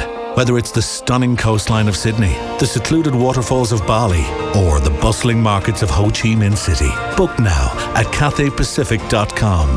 Cathay Pacific. Move beyond. This Monday, it's Man United v Arsenal in one of the league's biggest rivalries. And with Now TV, you can watch all the action live for a one-off payment of just €10. Hold on, they're checking with VAR. That's confirmed, it's €10. Unbelievable stuff. So, to only pay for the games that matter to you, grab a Now TV Sky Sports Day Pass. Search Now TV Sports. 18 plus, content streamed via internet, full terms apply. In times of uncertainty, it's good to have something you can be sure about. Like Toyota Plus approved used cars. Quality assured and expert tested from a seller you can trust. Visit the Toyota Plus used car event September 25th to October 5th at your local Toyota dealer. Enjoy incredible offers including 2 years free servicing and a guaranteed 12-month warranty. It ends October 5th, so don't miss out. Toyota. Built for a better world. Terms and conditions apply. Ever since Captain Robert Halpin laid the first transatlantic cable between the New World and Europe in 1866, Ireland has led the way in global telecommunications. To be part of this fast-moving industry, visit telecomjobs.ie today. And for employers and recruiters, a cost-effective, targeted way to access quality talent is just a click away. telecomjobs.ie, where the Irish telecoms industry connects. Football on Off the Ball with Paddy Power, the greatest football partnership since Shearer and Owen. Thomas Barr has missed out on a place in the 400 metres final at the World Athletics Championships in Doha. He finished fourth in his semi-final in a time of 49.02 seconds. Mark English could only manage seventh in the heats of the 800 metres. In rugby, well, if you missed it, Ireland were beaten by Japan early this morning. We've lots of reaction to that up on offtheball.com, including our Saturday panel with Johnny Murphy, Neil Tracy and Louise Galvin. Pro 14 is back this weekend. Johnny's kind of tournament. Johnny's left the rugby now. He was posting Bowes Rovers analysis during the game. What? The nation was losing itself in this Japanese humbling. Hasn't ripped up his Leinster season ticket. And Johnny was posting out his hot takes on Bowes Rovers. Well, I came back last night, watched Bowes Rovers for the 90 minutes, so ended up in bed at half three because it was that late when we got back. And then when I woke up this morning for the Ireland-Japan game, I was just too tired, so I recorded it and started watching it about an hour in. Tried to avoid text, but then I was getting God Ireland or crap and all that. Yeah.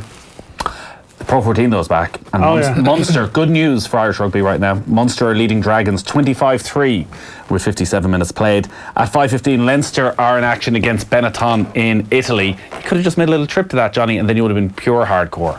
Going away to watch Pro 14 games, that is as hipster as it gets. I don't know if that's hipster now, is it? No? No, I don't think you call it hipster. Hardcore.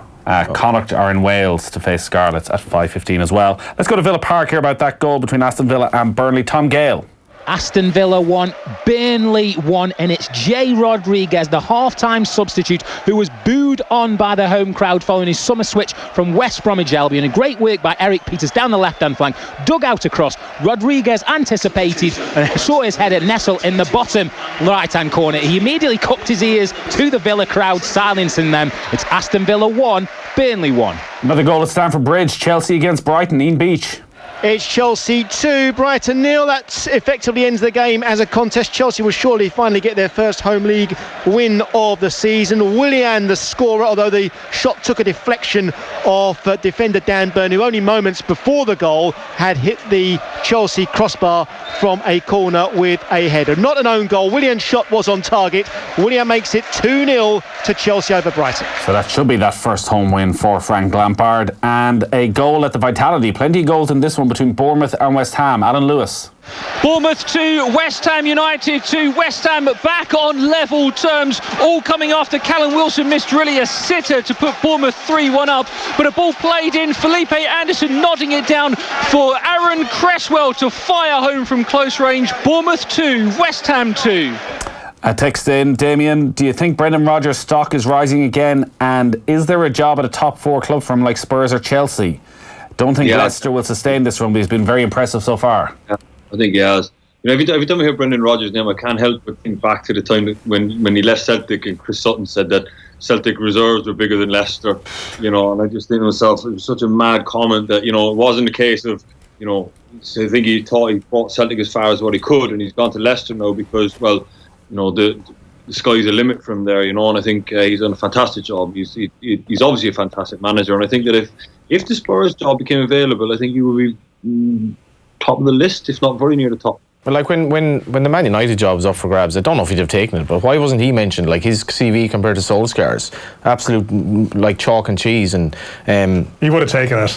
Absolutely would have taken it. Let's just be clear, he would have taken it. 50 names, I would suspect, that would be ahead of Ole Gunnar Solskjaer's if he was just going on CVs. He is probably a bit harshly judged, like that. There's something that it's almost like easy to take the piss out of him, because he talks the game a certain way and he's this or that, but like that Liverpool team were bloody insanely good.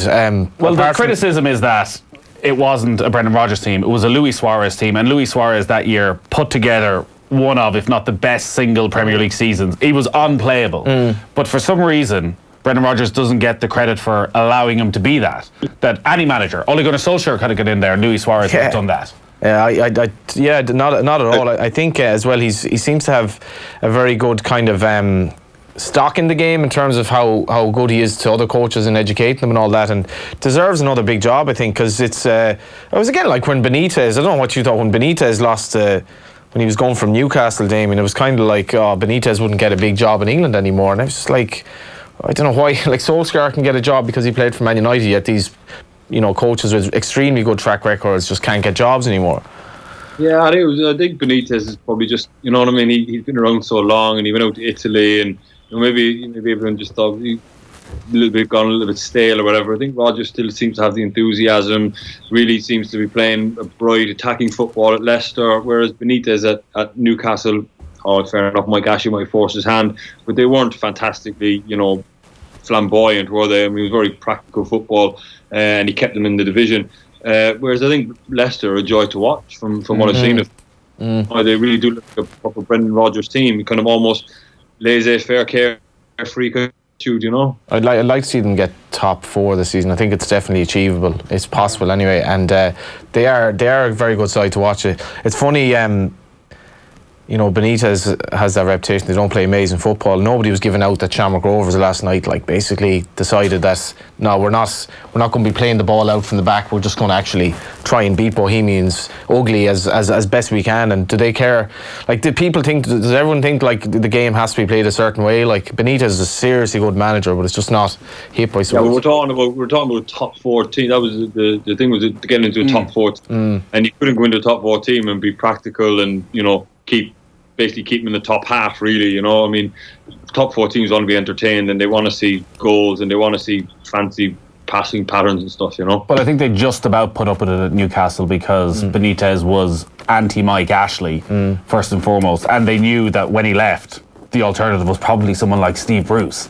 So they accepted the pragmatism was there from Benitez. Just before we leave Leicester, Jamie Vardy, the stat I was reading during the week about him touching the ball 20 times per game.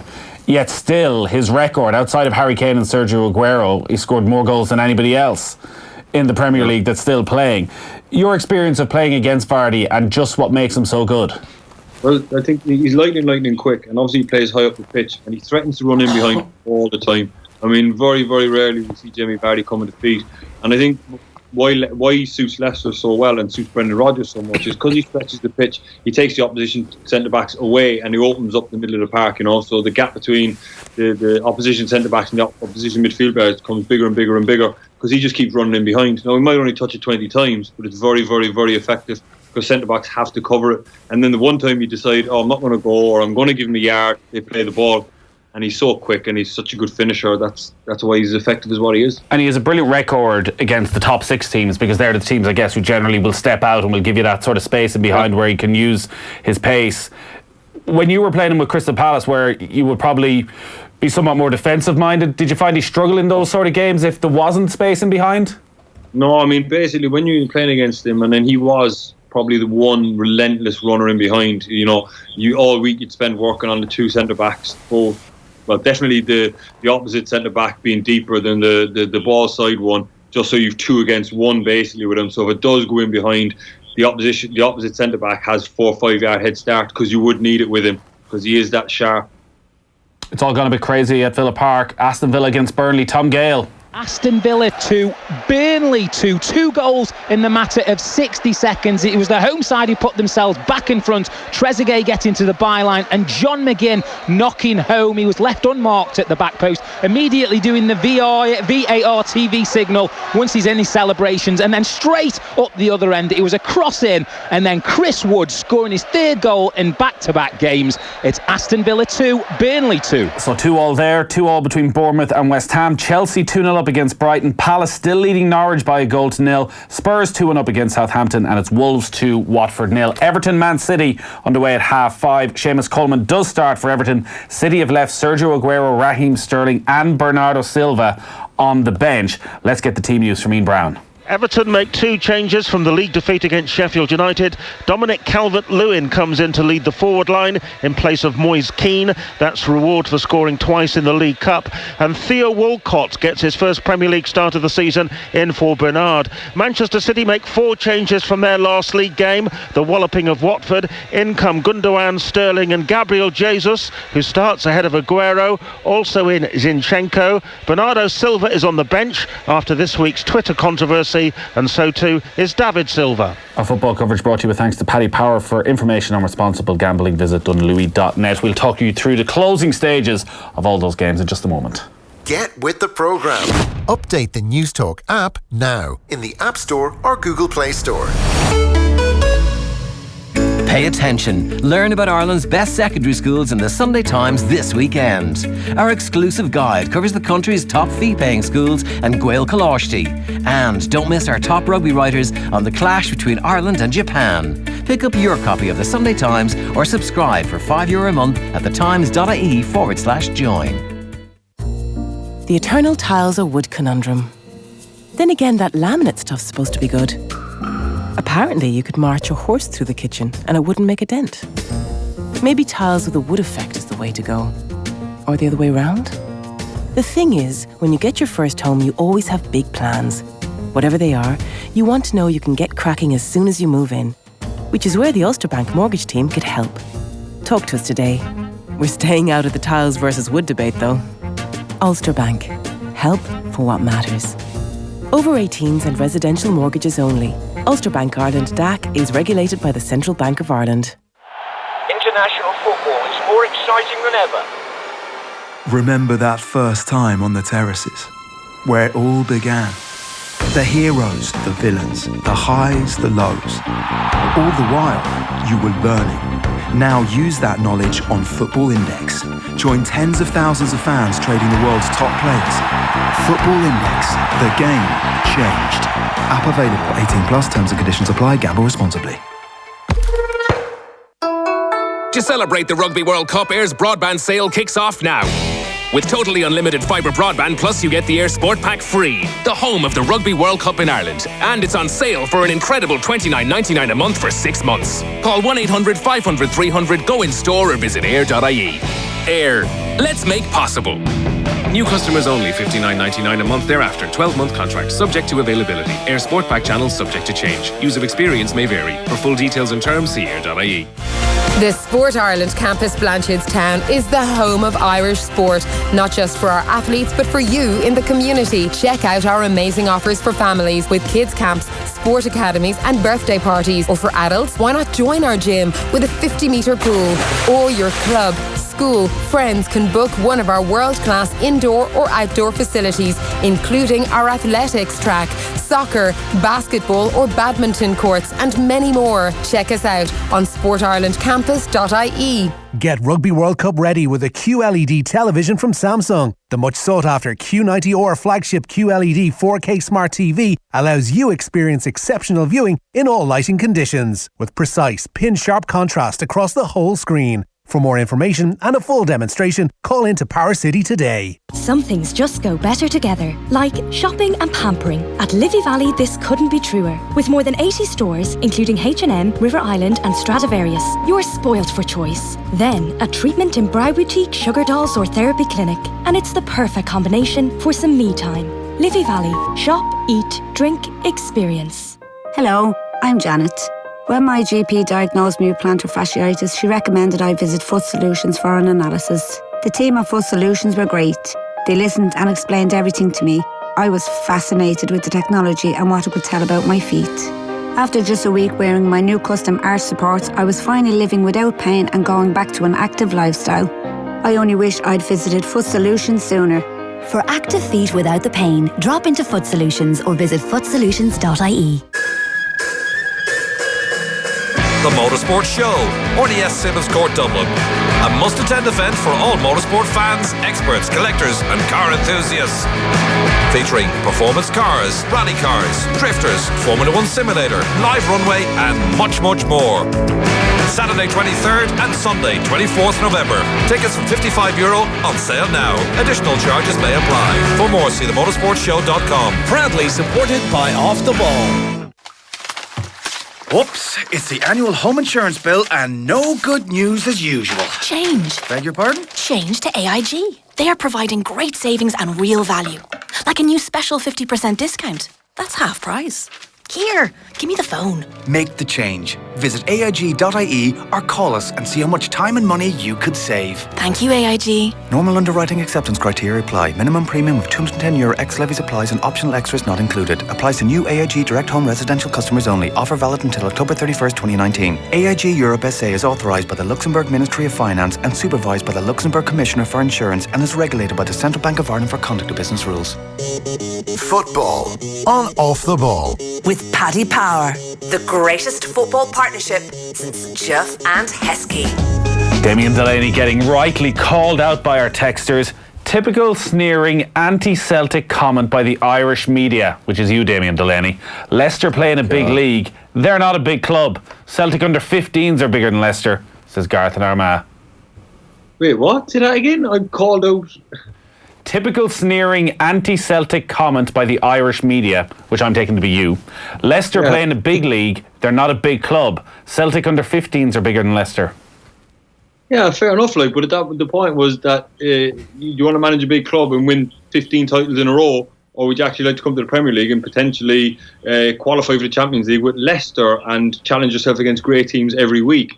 I mean, it was a comment Chris Sutton made, and I think Brendan Rodgers was dead right. Because look at it, Celtic didn't qualify for the Champions League this year because they weren't given money, and he realised that to qualify for the Champions League from the second qualifying group is becoming harder and harder every year when you look at the teams that were in that final qualifying round, and he needed money, and obviously he wasn't getting the money at Celtic, so he decided, I'm going to go and challenge myself elsewhere, because good people like Brendan Rodgers want to be challenged. They want to be challenged every morning, and I probably thought that at Celtic, if you weren't going to qualify for the Champions League, if you weren't given a proper budget, then what's the point?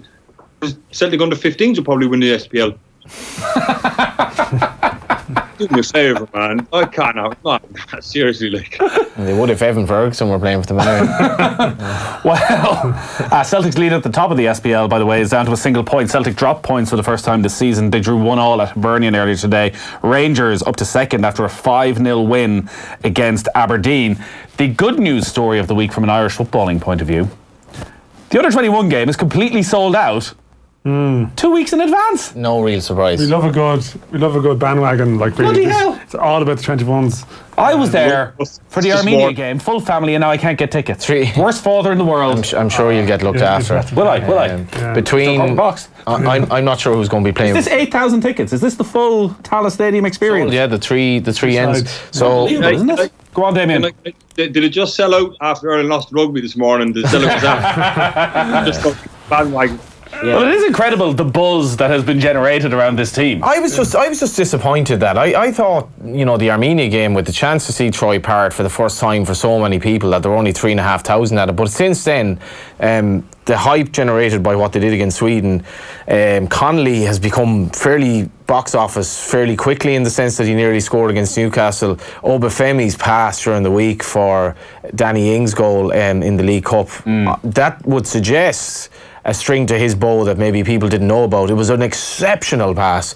And obviously then you have the Stephen Kenny, I suppose, aspect of it as well. Stephen had a little setback there, so there's been a lot of talk about them, but I can't wait to see them, and thankfully there are other people there that share that. And a good Italian team as well. Moise Keane should be in that Italian squad. Quadrade, who's playing for Wolves up front, should also be. Yeah, the value of the squad. I think there's some figures on how much. Yeah, so I mean, obviously the squads are named this week, and we'll see. So you put out a tweet earlier in the week wondering how many of the 21s will be in the senior squad. I was suggesting Nathan Collins because of the injuries, and Aaron Connolly because he's done enough. Do you think there'll be anybody else? I'm not sure there will, to be honest. I think Connolly's probably a given now. I won't say he's a given, but I think he's got the best chance. He should be, because he's a far more talented footballer than McLean, if that makes sense. Like, he's a lot more to his locker. But he's not really rivaling McLean. Like, he's. I mean, I know Kenny plays. He's not necessarily a left winger, of course. That's the thing. He's a striker. He is, but I spoke to him during the week. Huge pace, and he models himself on Aguero and Jamie Vardy and people like that. That's like, during the week he was a central striker playing right through the middle against two big Aston Villa centre halves.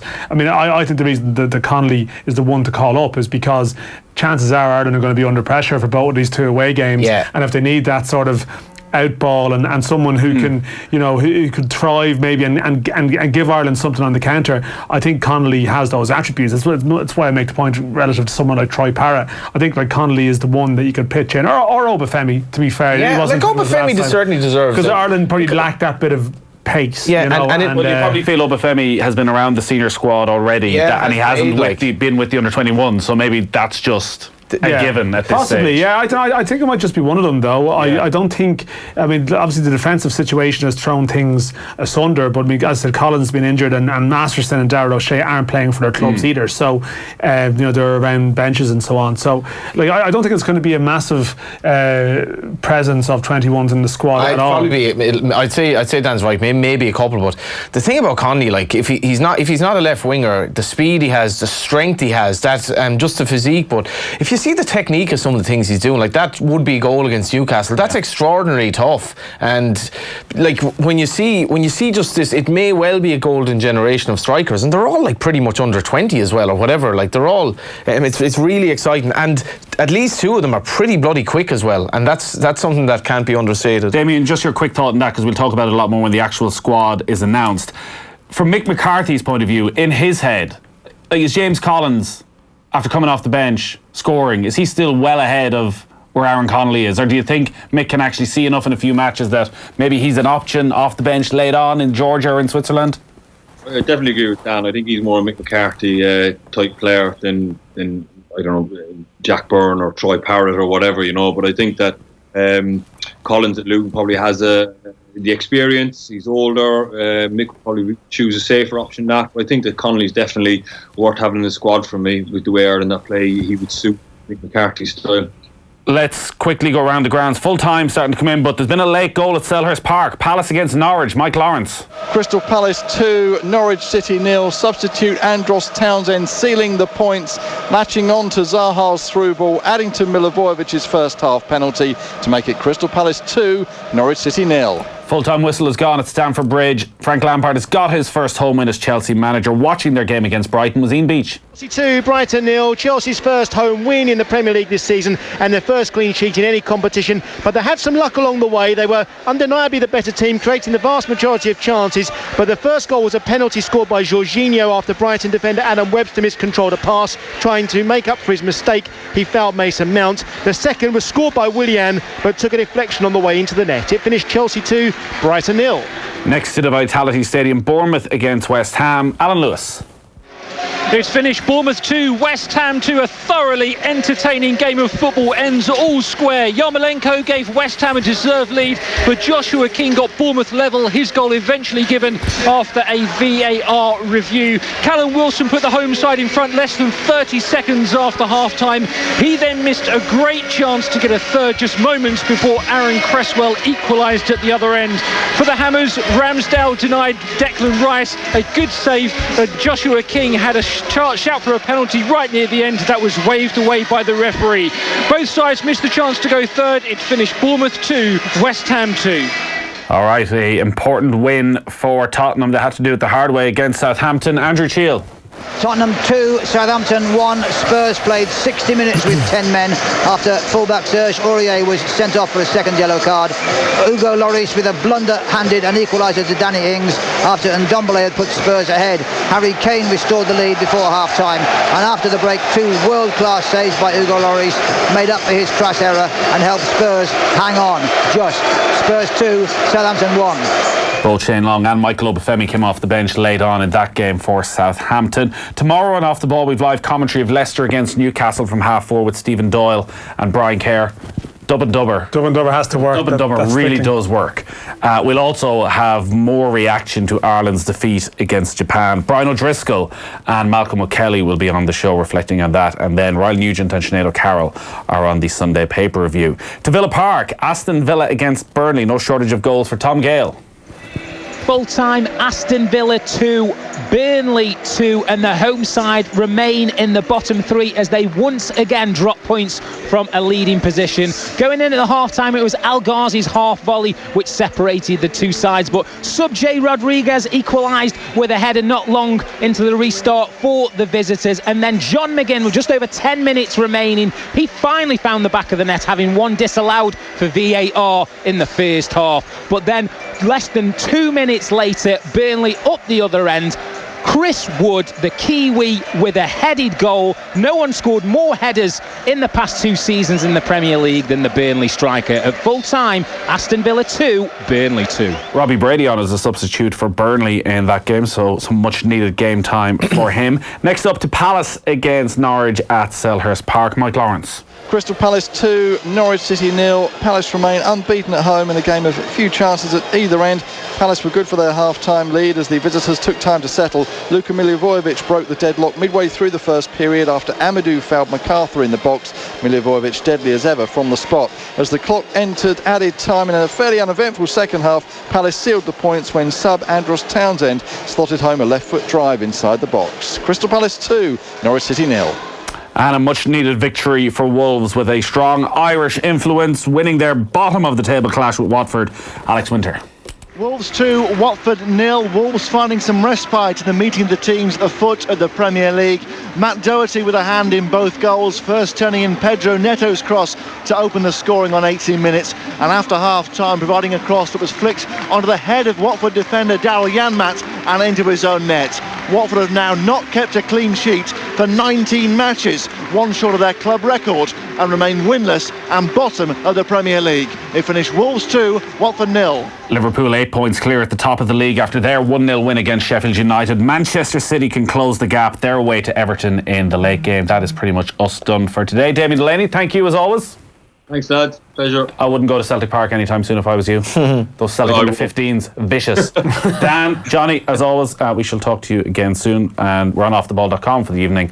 And we'll talk to you on the radio from 1 tomorrow. Good luck.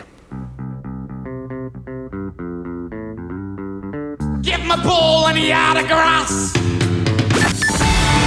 Across Ireland on 106 to 108 FM and at newstalk.com.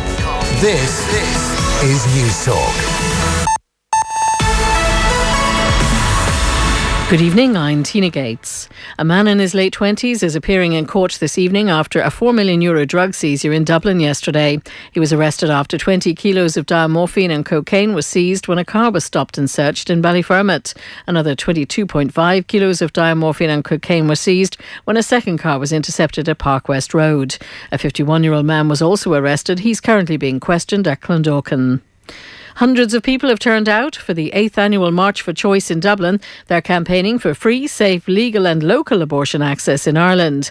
Linda Kavanagh, spokesperson for the Abortion Rights Campaign, says abortion is still out of reach for many people. There's still a lot of people who are being left behind by this legislation. So we're here today to demand an end to the 3-day waiting period, a demand to the refusal of care. We want, we're an all-Ireland campaign, so we are marching to show solidarity with people in Northern Ireland as well. Lewis trams are now running again in Dublin after part of the Red Line was shut down because of a gas leak at Kingswood. Services were halted between Tallaght and the Red Cow for over 3 hours earlier.